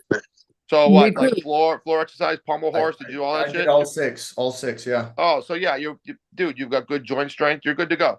Like, we'll just get you on a table and get you working with some of that shit. You can come either to me directly or right in Manchester. We have a group of about a varying like level that goes from very beginner all the way up to me of guys at all weight classes. That's like 40 guys. And, we'll let them know like, hey, like we're not here for ego, like dick measure, and let's give them something. That way they don't tweak nothing or anything weird. We'll feel the press. We'll feel where you're at. We'll work something. Because I mean, listen, it's nothing against Devin and his kid. Like I've known those kids since they were little, and I love Devin, and power to them. But we all need a little bit of help from our friends, and they're gonna try to take the world over. We got to make it more difficult for them. You know what I'm saying? And I'm not about silver spoons. Let's get some. Let's earn this rise. Yeah. All Yeah, right. do you have a coach? Do you have a cornerman? Do you have anybody you're working with? No, dude. I tried to get a coach, but I don't know. No one really wanted to write me a program, so I'm just fucking doing my own thing. Really? Hey, Yeah. have you been going to the Wednesday practices at Tucker's? I'm not in LA now, bro. Oh, you're in LA? Yeah. Ah, okay. Got Yeah. you. You've been asking the wrong people, man. There's 10 people that I can name that would be willing to give you a workout regimen, bro. Yeah, so you got Ryan Bowen, you got Lachlan Adair, you got Hermes Gasparini, you got I think even maybe Bob Brown might take up somebody like A that. lot of those guys overcomplicate shit too much. If you're a bodybuilder, there's literally like 4 exercises you could do that will take your game to the next level. Like literally like 3 or 4, and then be body strong, and then practice properly, and you're good. Yo, send me that shit, RBJ. Send me Hey, you know what? please. It's true. And I could tell you a story about a proof of concept. I could tell you a story about people I've worked with that went from being not so good to dominating their weight class in the open division in a short amount of time, because it's easy to dial. It's like powerlifting. When you have like a deadlift, a bench, and a fucking power clean or whatever the fuck you guys do, squat, it's easy to just dial in on those. And that's not saying those are easy moves, but it's easy to dial in on them and watch the numbers go like this, even though it takes a lot of your strength from your whole body. But you see these guys with humongous backs, humongous jacked fucking backs and shoulders, and they're out there doing shoulder raises and fucking shrugs and shit like that. They get all that they need from a deadlift. They get these humongous developed legs, and they get all that they need from a deadlift and a squat. So it's like sometimes we overthink it with arm wrestling. We're like, we need to do pronation, and then high pronation, and then rise cup, and then cup, but then cup low, and suck a dick cup, man. It's too much. Find something that works for how you pull, and just make it mastery. Master that, because then what you do is you get so fucking strong at that, you can impose your will on everybody else. Look, and you only need like 3 moves. I got 3 things here: pronation, rise, and finger containment. And so I think the finger containment is similar with cup, but pronation's cute.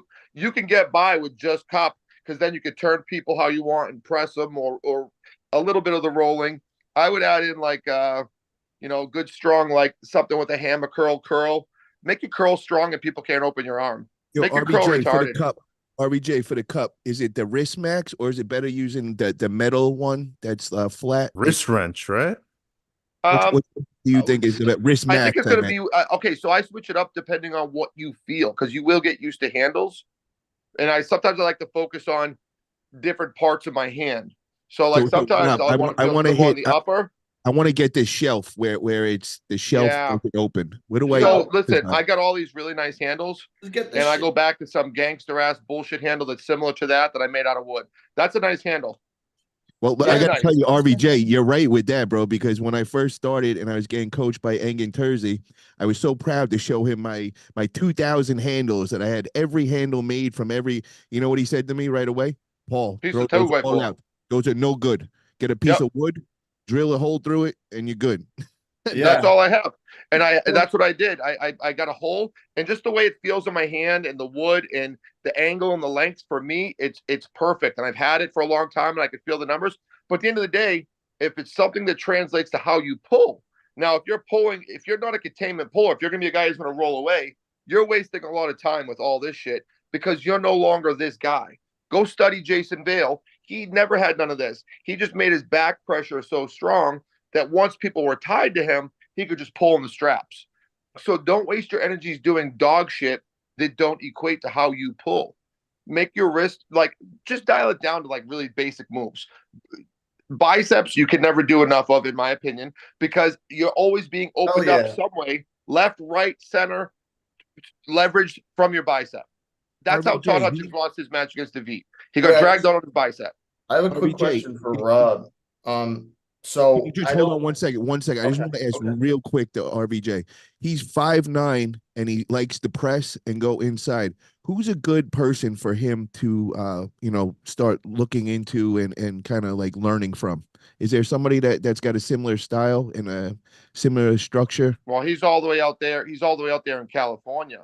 But I'm not even saying somebody in person. I'm just saying, somewhere he could start watching their matches and all and learn from their, Well, I mean, a similar guy who style. gets inside good, I don't see him flop pressing, but a guy who gets inside really good at that height would be like Jeff Hale, um, Okay. Dustin Hyatt. You're talking, I don't know how tall Dustin Hyatt is, but I think he's similar weight class, maybe a little bit lighter, really strong coming across type press. Um, there's definitely guys, and you start figuring out, look at the Kazakhs, really, because the Kazakhs aren't extremely muscular driven. They learn to use their frame and come across with explosivity. So if you've ever been a fan of boxing, you'll see a guy like Marvin Hagler, and he hits like a fucking brick shithouse, and that makes sense because he looks like a brick shithouse. But then you see somebody like Tommy Hearns, who was wiry and thin, who hit like equally as hard, but he was like he would use his frame and his length to really snap a shot out there, and with the velocity, he would ice motherfuckers. So the Kazakhs are not really like very big guys, but they're like frame and the way they train their connective tissue to come across. I would look at them as a way of learning to initiate because they're not very big people. They're not very, some of them might have some height, but mostly they're like Asians. So they're not humongous dudes.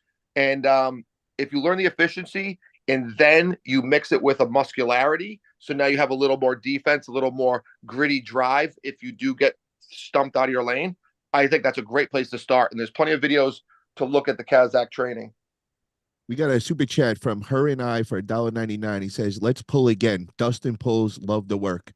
So you probably pulled with Dustin. He's out of Texas. Oh Really yeah, strong yeah, yeah. 198 No, guy. that guy really helped me out a lot. Dustin, if you're watching, well, obviously you are. Thank you for all the advice. And yeah, that's an example of someone who fucking cooked me.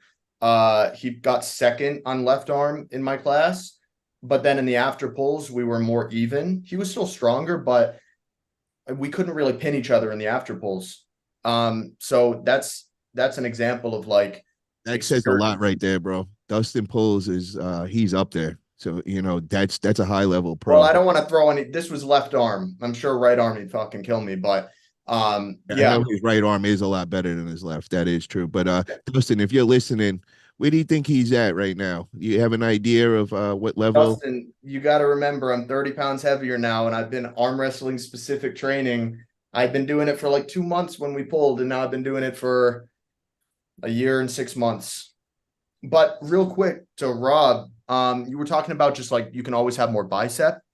And this is something I've been doing a little bit at the gym, is like kind of like a preacher curl, like hammer, and then just bring it back up for some reps. What do you think about this for like an arm wrestling? Yeah, I think it's no good. Side pressure there. That's just straight. No, that's good if you use it. So a lot of guys will do that. and then they want to go sideways or vice versa. They'll train side pressure and only go backwards. If you're using that angle to secure position in the straps or to keep somebody out, of course it's good. Any type, that's very similar to what you saw Devin doing 15 years ago when he did his hook training, when he kind of laid down on a bench, any kind of static. I do a range of bicep moves depending on how I feel. Some of them I'm pulling on rubber bands and springs that I'm static. A lot of them I'll do like full range over a preacher, half range as I get tired, even some of them just straight locking when I'm really fatigued. So yeah, what you're doing right there is great as long as you use that muscle. So if you're going to be a guy who wants to be supinating, getting a hook right here, well, then that kind of like neutral grip is kind of at a miss. But if you're going to use that neutral grip to kind of achieve that slip or to use the strap and pull them out of their game, then I say game on. It's perfect. And that part of that's going to be a learning curve of what you go to and how you use that against other people. But any kind of hammer curl variation or curl variation, you're going to get thumbs up from me. I really like the way Arsen Liliev back in his prime would pull, because he kind of had shorter arms and smaller hands, if I'm recalling correctly, but he would still top roll guys that were bigger. He had incredible back pressure and wrist. Yeah, just he would make this shelfier, and a lot of times it was in the straps, but if people would hang on to him and try to power through him, it just his wrist and his back was a lot for the majority. And I mean, again, I imagine if you're a rings guy, you understand wrist flexion and wrist strength, and if you can actually just make that shelf strong and pull somebody, and let me tell you something, with a long arm, if you can get on the back of someone's hand like Auden, and you could pull that towards you, and now you've kind of got him tucked under you on where you're sitting kind of like on his forearm and he's stretched out, that long arm is now a humongous liability, especially when you can get coiled and throw your shoulder on it. Humongous liability to be the longer arm guy, palm up. So think about using that. I would be grabbing handles if I was you, like your wrist max, and act like I was ready going, pulling a handle towards me like this. Yeah, pull it towards you.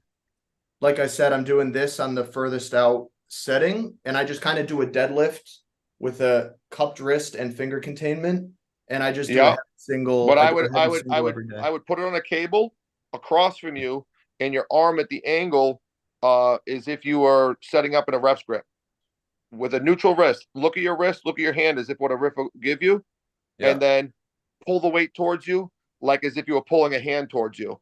Because if you start with a cupped wrist, this is where you're comfortable, just like doing those statics we talked about. You start here, you're comfortable here, and they say go, you're getting comfortable with snapping that towards you. Yes. So I should say as well, sorry to be a fucking iPad kid right now and keep pulling up my phone, but I just want to show you one of the handles that I really like. It's shaped like a hand. It's one of these. And that really puts a ton of pressure on my fingers. And I go all the way until my wrist is flat and maybe even a little bit kicked back. And then I just work this part. I don't even cut my wrist all the way in, because my theory, and tell me what you think, is that if I can win this, I'm probably going to win this too anyway. 100%. Yep. I kind of just you don't need to go crazy. In my opinion, if you actually take from the start to that first half inch, the rest of it kind of falls into line already. Yeah. It already kind of falls with it. It's if you already dominated that first half inch that everyone fights for, the rest of it kind of flows naturally.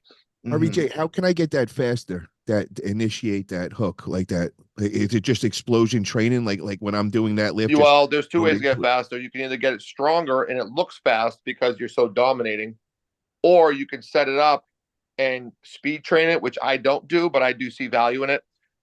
Where you could just like set up on your phone, right? Set up on your phone. Go. I thought of this the other day. Like, how do you do a timer for like ready go? You could just go on your phone and record ready go. Give it a 10-minute span. Like ready go. A 10-second span. Ready go. Ready go. Let me just tell you one thing, RBJ. Ready the go. reason why I brought that up is when I used to train bodybuilding, and I used to train at Bev's Francis. I was training under this guy, Dr. Camp, Michael Camp. And he asked me right away, he goes, how much can you bench? And, I was proud to say 405. I could put up a couple times. And he's like, all right. He's like, I'm gonna try a different training with you. Let's get on the bench. We're going to put a lot less weight on there, and we're going to do explosion training. And he was like, I want you to explode with that. So, Mhm. on 225, and I was having problems, bro. And I'm like thinking like at 405 I could put up, but the way he wanted me to do 225, I'd shoot like two with him, and then I was like pretty much burnt out. Then he put it a lot less, and then he just started having me explosion training. Within like 4 or 5 months, bro, it was like insane. I was a whole nother person, and like Mhm. every was just crazy, and I felt Mm. more stronger. So that's what I've been trying to figure out. How do I make that happen for the arm wrestling exercises? How can I develop that explosion power that I witnessed there with the bench press? And the explosion power I'm looking for now is I want to learn to really get in the hook, because like you were saying, man, I got a shorter lever. That's what I want to do, is get in the hook. So can I develop that explosion power? Well, there's a lot of different ways to get in the hook. You can get in the hook through either muscling through it, like you can either grab someone by the back of the hand and shut them down on what they're doing and force them in a hook, or you could set up in a way that kind of like you can jot forward and reach around them. You can set up high like a post and chop into them with your wrist. So there's a lot of different ways to do it. But I mean, to build that explosion neurologically, I would think is just a matter of I'll go back to boxing training when they make you go into a gym and throw a whole day just of jabs, and they make you build that like mind muscle. Just grab a handle, and it could be at a much lighter weight, and just feel it, like feel yourself almost go lax, like to heal my shoulder and my pecs up from my injuries to get back to where I feel like I have really good strong side pressure starting to build again. I did exactly what you're doing. I would lay a bench down on my chest and just let it almost like rest there, and then I would try to throw the bar off me like I was throwing it to the ceiling. And it was a lightweight, maybe 100 pounds, but I'm trying to toss it to the ceiling. And then I would bring it back down but without the flex, without the elasticity, without everything that you bring when you can start banging reps, I let it all go relaxed, almost like when you're in a gym machine and you start backwards instead of starting from the top. Because when you start from the top, your muscles like load. And as you bring them down, they like stretch, but they're like loaded. So you kind of like crank it out. But when you start at the back, there's none of that preload. So like tossing it is like you got to actually like really be able to like contract your muscles really hard and fast. It's like And I throwing would a take punch. a bar and like toss it, and that felt better for me than going heavy. It's like doing a really set of explosive push-ups. Yeah. That felt better for me in a lot of ways, and it felt like it built more power. People can Strength. arc strength, but through my triceps, shoulders, and chest, I felt more power doing push-ups and even like dip variations than I did with like bench press where you could load up the weight. And I would say just get that real weird like connection. And sometimes when you grab a handle, it's not just your hand and wrist. Feel it through like your back, your bicep, like as if you were pulling and rowing people to you, and just really like just get used to like feeling all the things that come into play to snap it at the same time. You know what I'm saying? And of course, everything's trial and error with how you use it and how it applies to you. But for me, that's what I do. I'm starting to think more dynamic and explosive, and I try to feel it all and then just fire with it. And if I fire everything, including moving at my hips and everything, I pay attention to what's left behind. Did my arm open? Did I come outside my shoulder? Did my pec separate? Did I turn and everything's left? Or am I firing and everything's coming with me? Then you dial up the weight and you do it again till something gets left behind, and then you figure out what you got to fix. So if If something's that's how left you pull. behind, that's the weak point, and you got to go strengthen. Yeah, so like if I'm grabbing a handle and I'm in a way where I'm like it's my back, my chest, my shoulder, my arm, my forearm, everything's involved, including my fingers, and I grab it like a start and I want to go, and in my mind I fire that go and I go and I go for it, but then my wrist is solid and my arm's solid, but I fall it here outside my shoulder. Something in this linkage right here is probably a little bit weaker, right? So I'll dial it back and start fucking doing shit like this and cranking like this, and then I keep firing it. But you can build that real like almost like throwing a left hook or like a real like snappy uppercut, like you can get that real poppy type connection just neurologically from doing seriously like 100 reps a day of it doesn't have to be crazy heavy. Pick a weight that gets you a pump and just get that like mind muscle, like how you feel like it just makes sense. Yeah, it's like kind of like muscle memory. Remember Israel, when we were training that last practice with Santino, when we did those ready goes at the end, and we made sure to relax and we weren't loading at all, and how much faster we were doing it. I Yeah. think that's kind of what it No, is. you can absolutely load. You can absolutely load because if you get a guy who's better at the no load and you're not loaded, you could be caught in a shit's fucking ville. So I still load, but like it's not like loaded like dragging them. I'm just like coiled tight. So if somebody hits me, I'm kind of like ready to react. Yeah. But it's like you can still have like it's being able to like feel the connection in your body. It's being able to like feel yourself like fired off. You It's know, like you have some tension set, but you're not all the way. but you're not in that amateur game of like where you're trying to drag people 2 inches off their pad and show dominance from the start. You're just getting set with what you feel you need to have set. So when they fire a go, like you're protected and ready for action. And believe me, these are learning curves, man. These are learning curves for me. Yeah. I Who feel I way feel quicker if I mastered don't that load. was Engin Terzi. When you watch him, you know how he loads that extreme back pressure, and then when he fires off, it's like sideways with that back. I feel like that's like the master right there, because with that much load at the beginning, you wouldn't think he would have that explosive power that he does, but he's mastered that, and I guess Well, that's what it he could was be an saying. angle shift too, right? It could be an angle shift. Like he could be loading this way, and as people are loading back, the nature of feeling somebody back, people by nature will meet the pressure. So if you start pulling back on somebody, they pull back on you, There you go. and then you fire sideways on them. They got no sideways protection Yes. because they're all backwards trying to negate that. You know, That's how I press people. when I want to load a heavy The shoulder back roll, pressure. what's And that? then no, that's how I press people. I load back pressure and then I jump into a press and it fucks them up. That's exactly what I was just going to say. When I want to shoulder roll somebody, I'll act like I'm posting on them and they want to protect that somehow. And then I just come forward and jam on Come them. forward. And, Yeah, they get and there's screwed. there's no protection for it. Normally I can get my cup that way because I'm loading back. When I shove forward, I can cup them in. Right. Because their nature is they want to protect their wrist. So as Protect soon as you go slack, they cup you for you. Yes. And they lose their pronator because they're just worried about their wrist, not their pronation. Right. There's a I lot want of to tricky, introduce slippery everybody. ways. This is Austin Jennings, guys. He's out of Texas. He trained with James a couple of times. He's also a gymnast, so he has that gymnast background, and he's a strict curler. So he's got a lot to contribute to the conversation we're having right now. Welcome, Austin. How you doing, brother? Doing good. Doing good.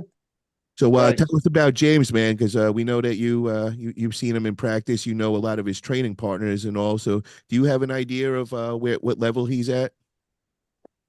I mean, I don't know about now. That was so long ago. How much you weigh now, James? 230? No, I weigh 210. When you 210?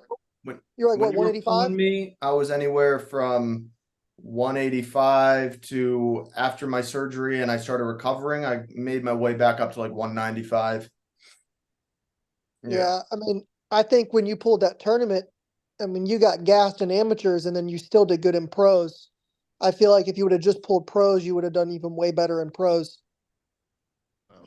I appreciate that, but I don't think so because the guys who beat me were just more experienced. They had a better start, they were faster, and I didn't have this skill set to defend that. So it wasn't even a strength gap. It was more like I just couldn't even get my shoulder, you know? Yeah, you couldn't get your shoulder in. Yeah. Who'd you So lose? You lost to Dustin and who else?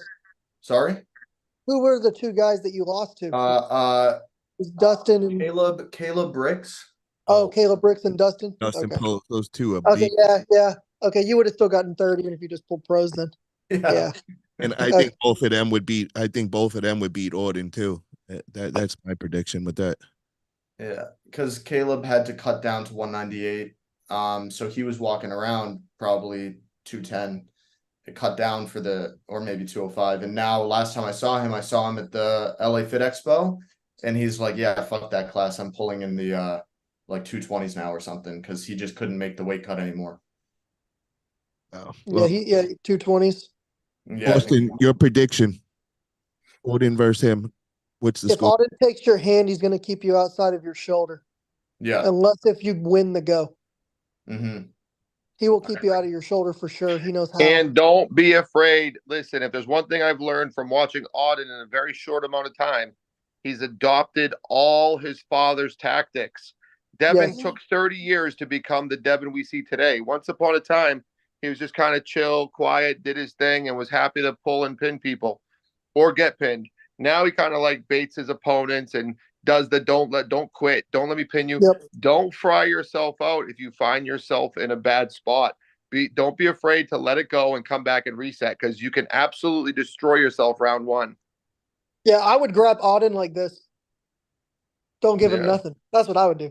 Yeah. I wouldn't try to load with him or anything at first because he's going to try to gas you out.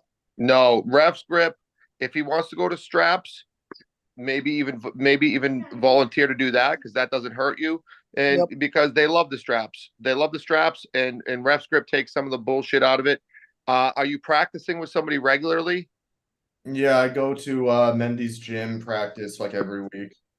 And you guys arm wrestle? Yeah. Okay. Wait, strong Mendy's crew. Gym. That's that crew with Scott That's a Wynn and Scott strong crew. Mendelson. yeah, but they got who else is on that team? You guys have the Armenians on that It's team or Brez and what? all the them. Armenians. Brez and them, Vazgen right? and Brez. Yeah. Oh, you got those guys? Oh shit, bro. Oh You're my practicing with go. those guys, right, You're James? Yeah. there, bro. Yeah, those guys are really good. All the Armenian guys. So, Yeah, so that's you the have top actually team. like good dudes to train with. Yeah, dude. Vazgen is fucking. He was like world champ in his He's weight on with class. Vrez. Oh, I know dude. about Vrez, Vazgen. Vazgen. Oh my. Yeah. Yeah, so Win. just Avid take your Egyon. table training. I would say take your table training very seriously. I mean, of course, you do your bodybuilding, do what you love, but to win this match, make sure you are very comfortable on a table and very comfortable in a grind. Grind with somebody for like a minute and take a 30-second rest, and grind for another minute and take a 30. Always make your practice harder than you make your tournaments, because they're going to give you like a minute rest in these things. Make Yeah. it so when somebody's gassed out and breathing heavy and their tongue's hanging out of their face, you don't want to be that guy. At Dude, least, if anything, be the better athlete or better condition. You can control that. I don't know if you were here, but I was saying whenever I do practice, I'm usually giving people the high hand and I'm giving myself the buckle, and I'm just trying to I'm really pulling as much as I can, and towards the end of the practice when I'm about to head out, I'll usually do like king of the table until I'm tired. I don't just practice ready goes. I definitely am practicing not getting gassed out. Yeah, grind. Yes, sir. I You know almost the never rule practice set ready that you're goes. pulling under. What? Do you know the rule set that you're pulling under, James? Is No, it and I need running to fouls? figure that out. It would be WAF, I would imagine, right? I assume it's East versus West rules, right? It's an East I have versus to West. find the match of me versus Voskin. You know what this match reminds me of? This is the Leonidas versus Schoolboy match. This is pretty much the same kind of setup. So I'm curious to hear, James, what's your prediction on the Schoolboy versus Leonidas? Who wins? Because I would have you as like kind of like Leonidas, you know? Yeah, I mean it's hard for me to say because I've seen a lot of Schoolboy stuff. I haven't seen a lot of Leonidas except against Larry. So I don't know how strong his hand and wrist are, because every time I've seen him go against Larry, it's always been in a hook. So I don't know how good he is at defending the kind of explosive pronation that Schoolboy's going to have. And I think if he gets opened up, I don't know how good he is at pulling without his wrist. Some people they lose their wrist, but they're still able to pronate and kind of go sideways. Or some people lose their wrist and they're able to really get behind themselves and turn it into a flop press. Other people lose their wrist and they just get pinned. So I would need to see that before I made any comment on that. Okay. RBJ, what is your prediction on that one? It's a tough one. Surprisingly, I can actually see lanes that I think Leonidas could certainly win. If they get strapped up and if he gets anything but flat, I do think Leonidas has developed a strong enough understanding of arm wrestling and at least what he can do, and the bicep and arm strength will be sufficient. It may be a dogfight. The question is can he shut it down in that surge and weird rotation? And Schoolboy's wrist bends like awkwardly, like more than 90 even. And who knows how big he's going to come in. The kid's getting big. He's probably close to 300 pounds at this point. So, but I definitely see lanes that Leonidas could win. But I mean, the odds-on favorite right now with the skill set have to be Schoolboy. But I don't think it's as far off as people think. I could absolutely see if somebody told me Leonidas won 3-0 at this point in time, I wouldn't be crazy surprised. But that's also who knows behind the curtain. We're just guessing on what the last time we saw Schoolboy. How do we know that he's not cerebral enough that he went home and is just banging on his hook and he's going to come in with an arm that's super elite level? We don't know that either. There's always, when we guess on people, we're always guessing on their last outing, how we last saw them. And with somebody like Schoolboy, we haven't seen him since he pulled Khaled. We don't know what he's done in those years. You know what I mean? That's a lot of time for a young, motivated guy to get really strong and really different. Yeah. I think that's going to be a big gap for him to close in terms of inside power and arm power. But it's also been, like Rob said, it's been a really long time.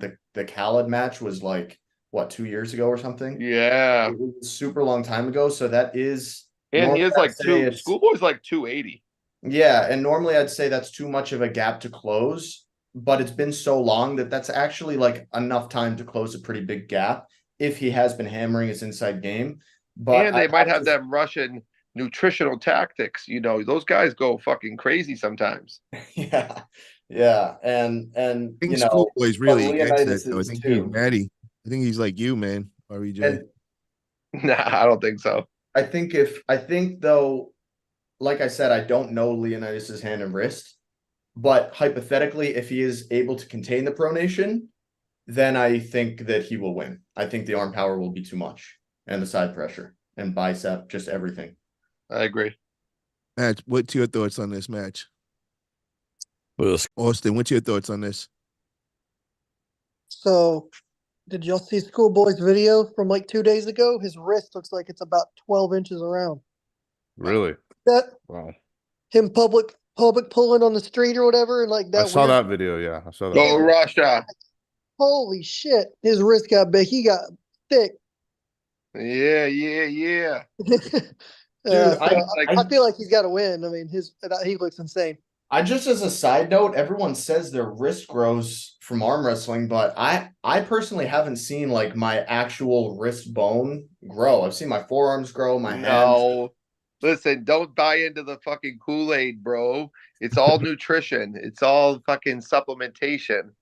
I've been doing this for 20 years, and I probably swung a hammer more than anyone you ever met in your life for longer. And I'm going to tell you what, my wrist grew maybe about a half inch, and that's just from going from like being 20 to 43. Listen, Ryan Bowen put on 2 inches on his wrist. Let's just cut that nonsense. Let's just cut the nonsense. How's that fucking possible? That's just nonsense. Well, the same way Levant put about 4 inches on his wrist. What, like growth hormone? James, or how would something? Yeah, are you, of course. are you on pancakes? Or do you let people know? Like, Do I look fucking natty to you, Paul? No, not at all. But I don't know how you are dude. with public. Are you open with it? Yeah, no, I'm open about it. Yeah. Okay, good. Like I used to be like super open about dosages and stuff, and I still am, but you know, back when I was like 21, 22, it was kind of just like I wasn't conscious of the impact I have on younger people. And now I'm a little more like just hesitant to say what I'm taking because I don't want people to just copy what I do. But yeah, I'm an IFBB pro, and there's not an IFBB pro on the planet that at least in men's classic bodybuilding that's natural. Not a single one. I'm curious to ask you, do you see a difference in cycles as far as for a bodybuilder and an arm wrestler? Oh yeah. Yeah. There's certain steroids like nandrolone, that's DECA. That is basically purely anabolic. It has almost no effect on strength. And some people might rip me for that. Yes, if you put on a bunch of size while you're on DECA, you will get stronger because your body weight goes up. But that's different than a steroid that directly impacts your motor unit output, such as halotestin or anadrol. Those are two big ones in arm wrestling. Some of these guys come into fucking super matches on so much anadrol that their skin is fucking purple because their blood pressure is so high.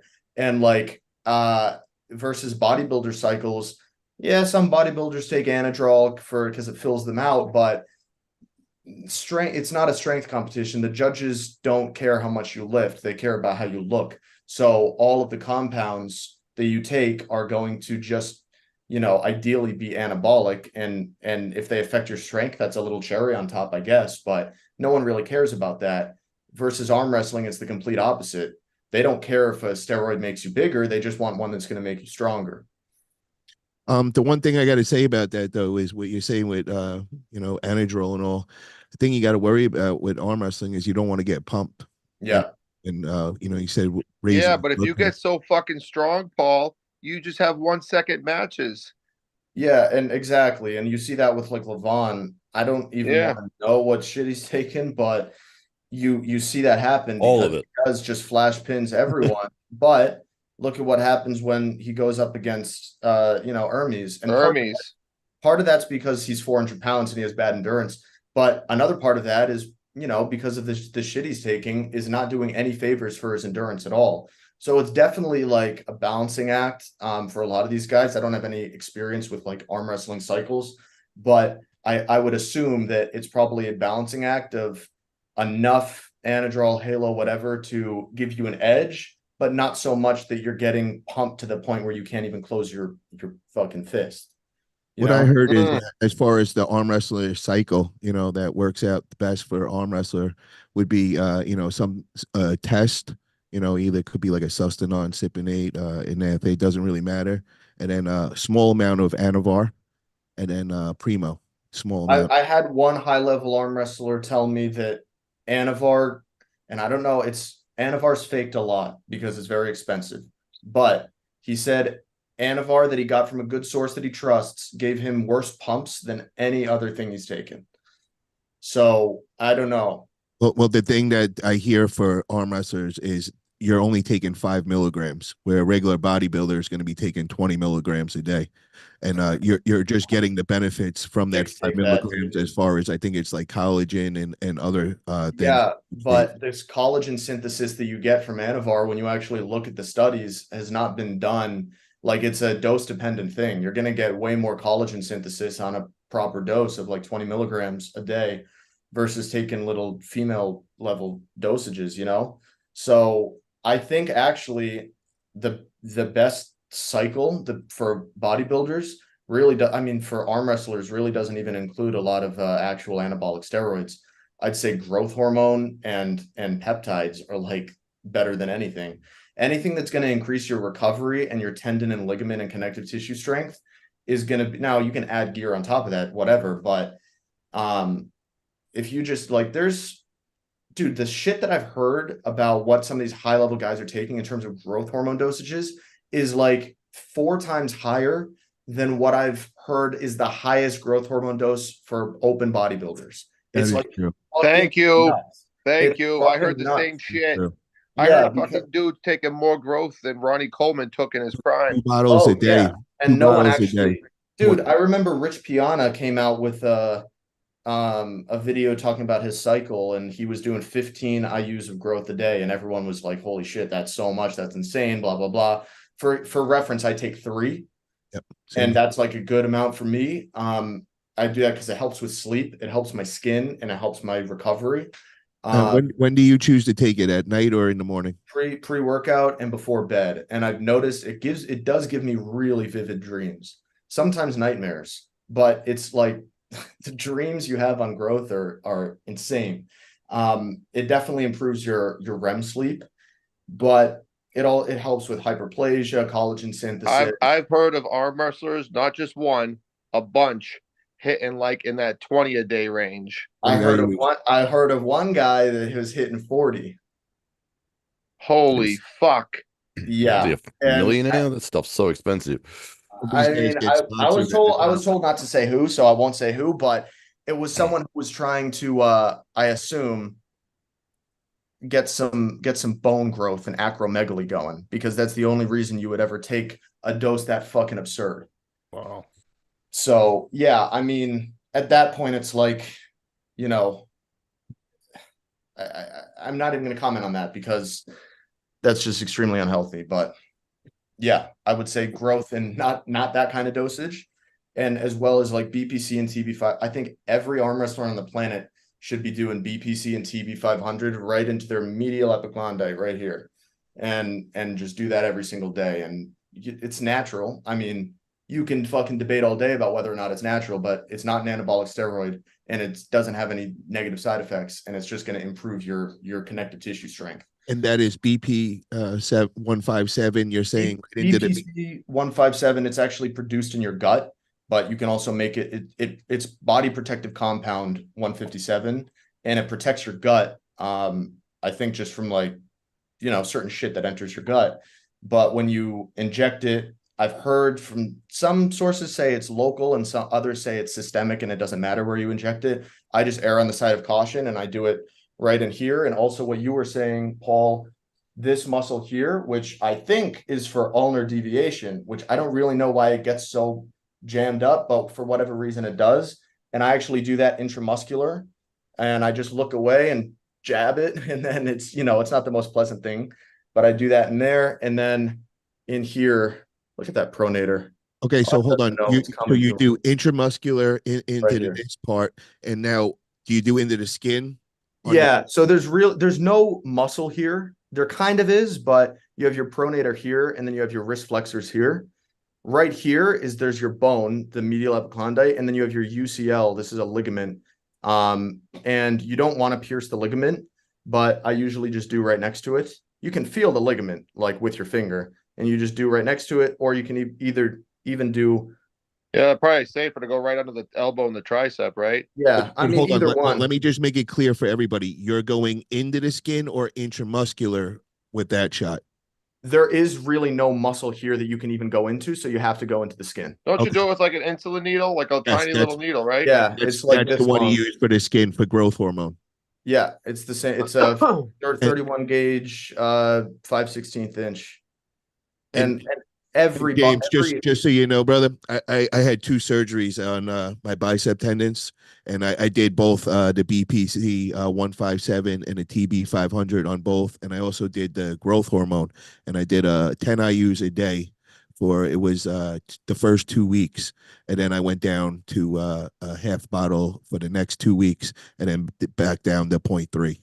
And that was my recovery. Did you notice you recovered well? Oh my God. So the first time I didn't have that formula down, it was like kind of like trial and error. That was on the right arm. On the left, I knew what I was getting into because on the right, they hit my nerve as well. So my hand was shut off for like 6 months. So everything was prolonged. So I got to try everything out and all. Figured out the formula on the left. It was half the time. Everything was so much quicker, and I did everything that you just said. Everything worked beautiful, but I never did intramuscular with the BPC 157. I'm very interested in that, and I might try that out with this arm over here. You don't have to. The way I see it is like it's a direct, it's going to stay in the muscle. But regardless, whether you're doing subcutaneous or intramuscular, I don't think that's going to be like the, big needle mover. But yeah, did you tear your biceps doing preacher curl by any chance? What did you do it on? No, I was actually pulling. I was experienced at the beginning, and I was in the fully supinated, wide open, and ego pulling and just jerked back and popped it the exact same way both times.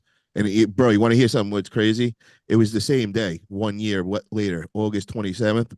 I was, same day, exact same. So now from now on, I just lock myself in the closet, August 27th, and I don't do nothing because that's my birthday, bro. Come on, you can't lock yourself up. Ah, shit! It's your birthday. Holy shit! Wow. Popped both biceps on his birthday, bro. Yeah, bro. It was not fun, but yeah, all that stuff really worked, man. And I think I learned the hard way with tearing it. I think it was a lot to do with the bodybuilding cycles, and that's why I brought this up. And I probably should have told you my experience too. And what I was doing was I was always staying really, really tight and lean, really ripped, bro. Like I'm talking like. Can I interject real quick? Yes. Were you running aromatase inhibitors? Yes, I was anti-estrogen. Yeah, those will fucking cook your connective tissue. Hey, boom. So that was my story right there. So I was, bodybuilding world, we wanted to cut down estrogen and keep tight and all that. With arm wrestling, it's the opposite. You want to keep some water in retention in there. So that was one of the things I learned the hard way. And both times I was running a Remadex, and then I was talking with my bodybuilding coach and kind of like just telling him. And then he was thinking it all over, and he's like, "Yo, bro, it's completely different with arm wrestling and all, and you're drying yourself out." And another thing that I also heard from a lot of people in the arm wrestling world that I educate them a lot is a lot of them will take Winstrol, and Yeah. you look at them and you're like, bro, that's the, and a lot of these guys broke their arms. One of the guys that I first started training with, a year before broke his arm. He told me the whole story. And, we got to know each other. Then we're talking cycles one day. And then he goes and tells me the cycle he likes the best. And he said, Winstrol. And I'm like, bro, you're an arm wrestler. You should never, ever say that word again. You should never Yeah. touch that. That messes with your bones. And that's how you broke your arm. And he was arguing with me, and then he went home, Googled there, and then he's like, "Holy shit, bro! I think you're right." I was like, "Yeah, I know I'm right." Like, that's definitely so. I try, educating people, in arm wrestling because there's not many people that admit to they're doing steroids and all. So, I tell people, I come from the bodybuilding background. I'm open with that, and there was a learning curve, man. And I try telling people about this. So, because if you're talking about to go get juice from somebody, normally you get it from the big gym dude. And he's giving you bodybuilding advice, not knowing, it's different. And also, And also, if you run Anavar for better collagen synthesis, half the time that shit's actually Winstrol. So you're doing the opposite, So that's where it gets risky and where you really should get your stuff tested. Because if you accidentally run Winstrol, you think you're healing yourself, you're doing the complete opposite. yes. Yeah. We also had a friend on here that broke both arms. And it was actually something that he was taking for his stomach. I think he was having stomach ulcers and Omeprazole. something like that. And they did a test, and it was making his bones brittle. And Yeah. he was arm wrestle, and he literally broke both arms within, I think it was like 2 weeks or something. Yeah, it's a proton pump inhibitor. So it reduces the amount of stomach acid that you make to help with stomach ulcers and acid reflux, but it also can give you like straight up osteoporosis. Yeah. Wow, that is wow. And I someone should clip that and post it somewhere because I feel like a lot of people don't know that, and they probably are taking omeprazole. It's over the counter. You can go get it at the pharmacy, and they think, oh, this helps with my heartburn. And if you arm wrestle or even do bodybuilding and you're taking that stuff consistently, yeah, I mean, that's really risky. Yeah, Super risky. this is great stuff for the arm wrestling community, man. I love having talks like this, and having guests like you with the bodybuilding background, and you seem very knowledgeable and all. And this is great stuff. We need more of this. And we used to. I had Lachlan Adair on a bunch of times, and we would talk about stuff. He's very, very educated, coming from a powerlifting background. And the more we were talking, man, you were looking for a coach, bro. I really think Lachlan might be your guy, bro, because you guys have a very similar background. He's learned how to transition all that powerlifting background and bodybuilding background and come a really, really top level arm wrestler. And yeah, I messaged him about maybe having him write me a program, and he didn't really seem receptive to it. He just kind of said, I'll send you my program when I'm getting ready to start my peak cycle, whatever. I need to hit him up about that because he might have forgotten. yeah, I'll put us in a group, man. Lachlan's a really good friend of mine. He's come out here and hang out a bunch of times, and once he knows I like you and he knows you're in the crew and all, he'll definitely hook you up, man. He'll help you out for sure. Cool. Thank Very you. smart dude for sure. Cool. Before we call it ending night, man, I just want to catch up on a couple of things in the community. I know Israel, you were keeping us up to date with things. What's going on that went down this week and all that we haven't talked about yet? A big thing that went on this last weekend that I wanted to bring up real quick was the 176 man round robin thrown by Lorraine Jenkins. And wow, what an event. I don't know if you guys got a chance to see it, but both right and left-handed was a surprising day, and there was a lot of killers there. Unexpected results. Did any of you get a chance to see that? Mm-mm. Bro, that was amazing, man. Like, it was crazy. I couldn't believe the 154-pound guys took the spotlight, man, of the whole thing, right hand. Yeah. It was like, everybody was kind of talking shit about them even being in it. And I kind of knew, man, like I kept saying that dude, Hunter, bro, he is just a killer, bro. And he really put on a show. He destroyed everybody. There was only one match that he lost. It was against our guest last week, Alexander Costans Yeah. from Canada. He was the only one to beat Hunter that day, but Hunter, the winner of the 154, went up to the 176 class round robin, won first place right hand. Second place was Dalton Duncan, man, another That one. was surprising. He was on the show with us, and the way that they were all talking was like he had no chance and all that. And wow, bro, what a low hand top roll he's got. That That thing Dalton, is man. nasty, He, killer, he killer. he's one of those unsuspecting guys that you look at. He looks like, he looks like 140 pounds, and like you're just gonna take this guy for a ride, and he just has a mean top roll, man. That guy Yeah, was impressive. yeah, I couldn't believe he surprised me that day for sure.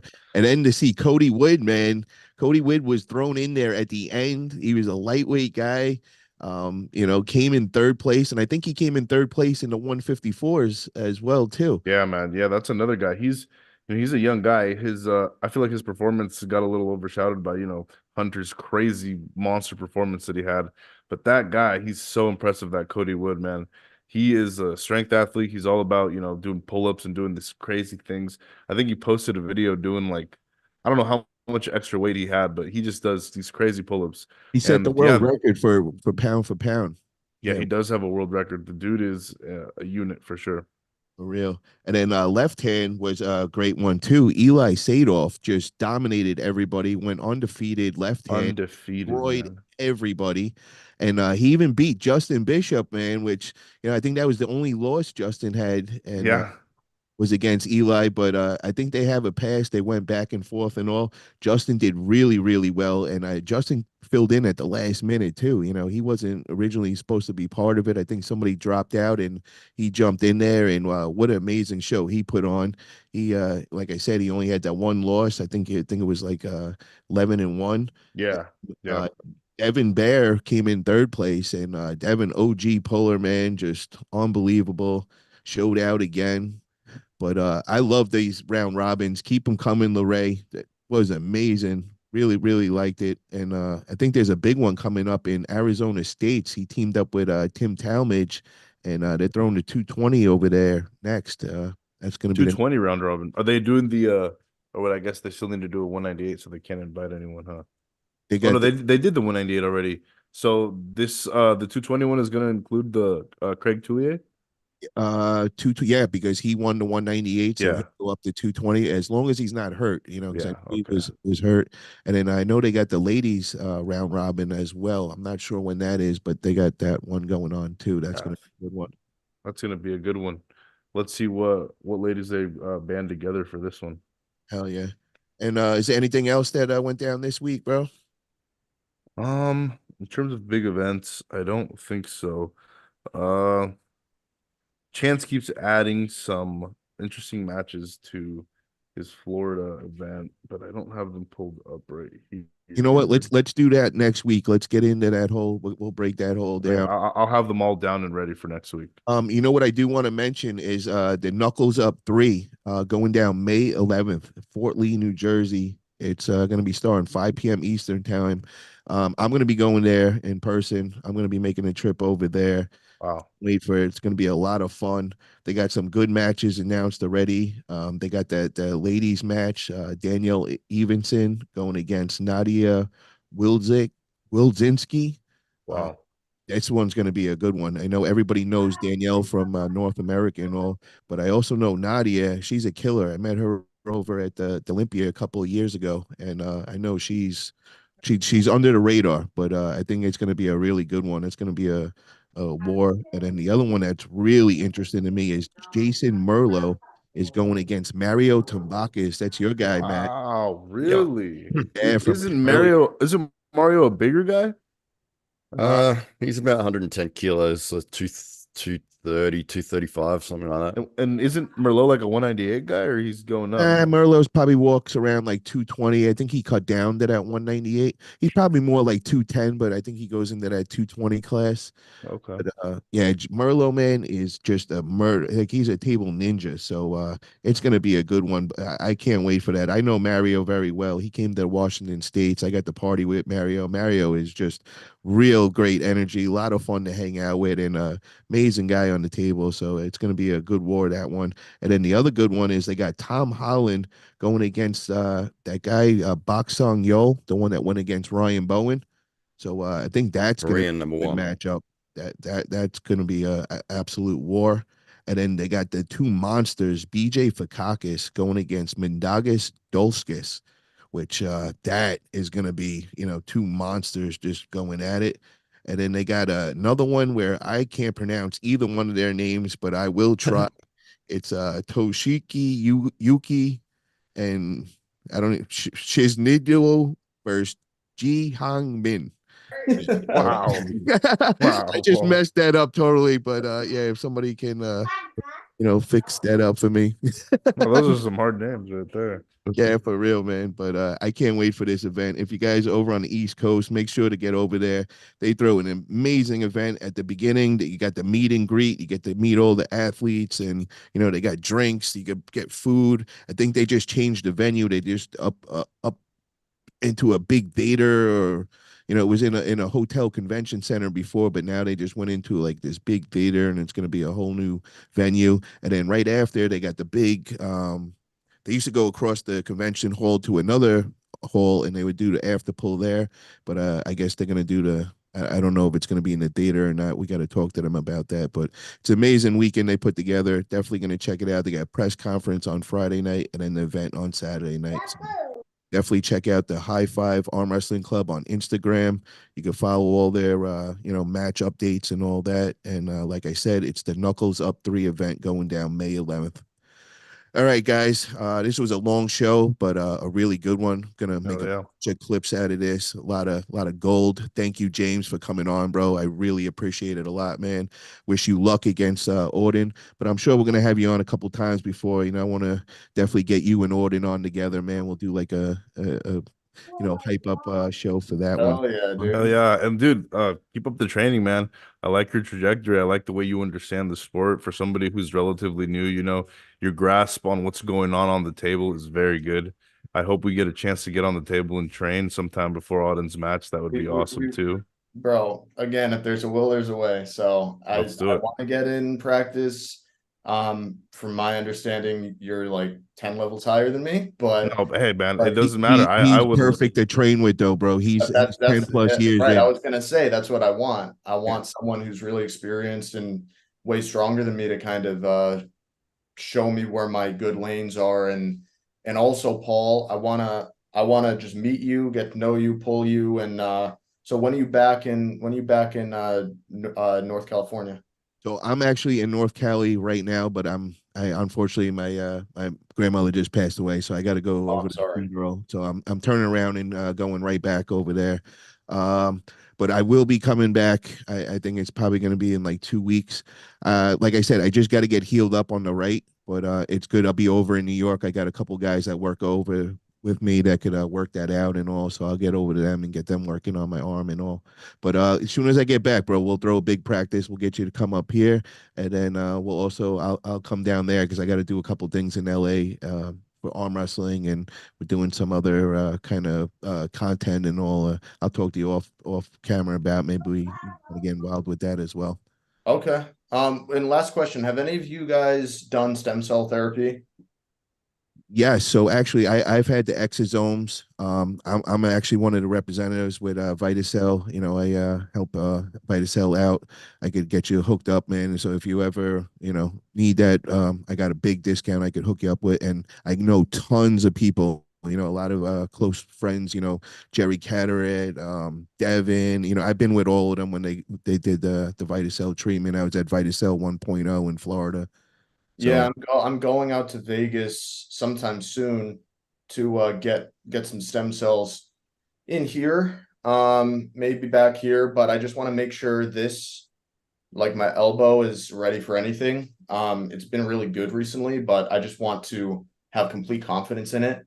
And I was wondering how long I have to rest on like table time or working out or anything if I get stem cell treatment in here. They'll tell you there it's like a month or whatever, but I've heard from a lot of the athletes that they're right on like a day or two later. Yeah. You know? Uh-huh. I'll tell you what, James. Devin gets them and then goes arm wrestles right after. So Yeah.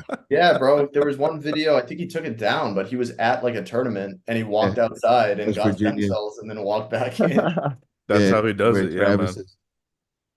Yeah. Okay. Wow. Well, yeah, I'm Yeah, getting well, next week and hopefully next week and I'll get right back to it then. hell yeah, brother. Yeah, I'll get you connected with everybody, man. We'll talk after this and 100%, bro. That'll definitely where you're getting it over in the elbow. Is there anywhere else you need to get it worked or I mean, I as many spots as they want to poke me, but if I only get one shot, then I'm getting it in my elbow because I just want to make sure all my connective tissue there is like rock solid going into this. yeah, that makes sense. All right, guys. Thank you guys, everybody in the chat. Appreciate it, man. If you guys haven't already, just click that thumbs up and get over to James's channel. Go follow him.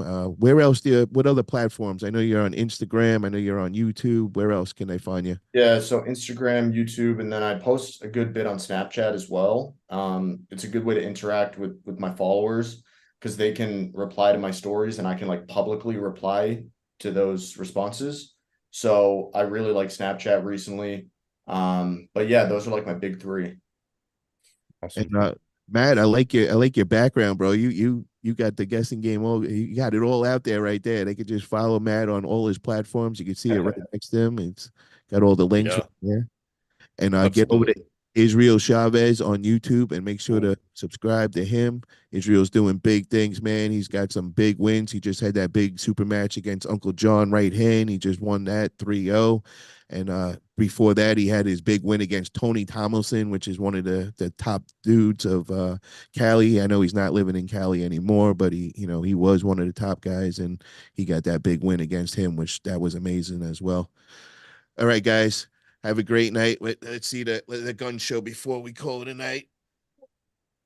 Oh shit, James ain't playing. There you go. Hell yeah. Hell yeah, James. All right, guys. Have a All great right, night. guys. All right, peace Have out, a good boys. night, Thanks for guys. having me on. Of course, guys. James. Thank you.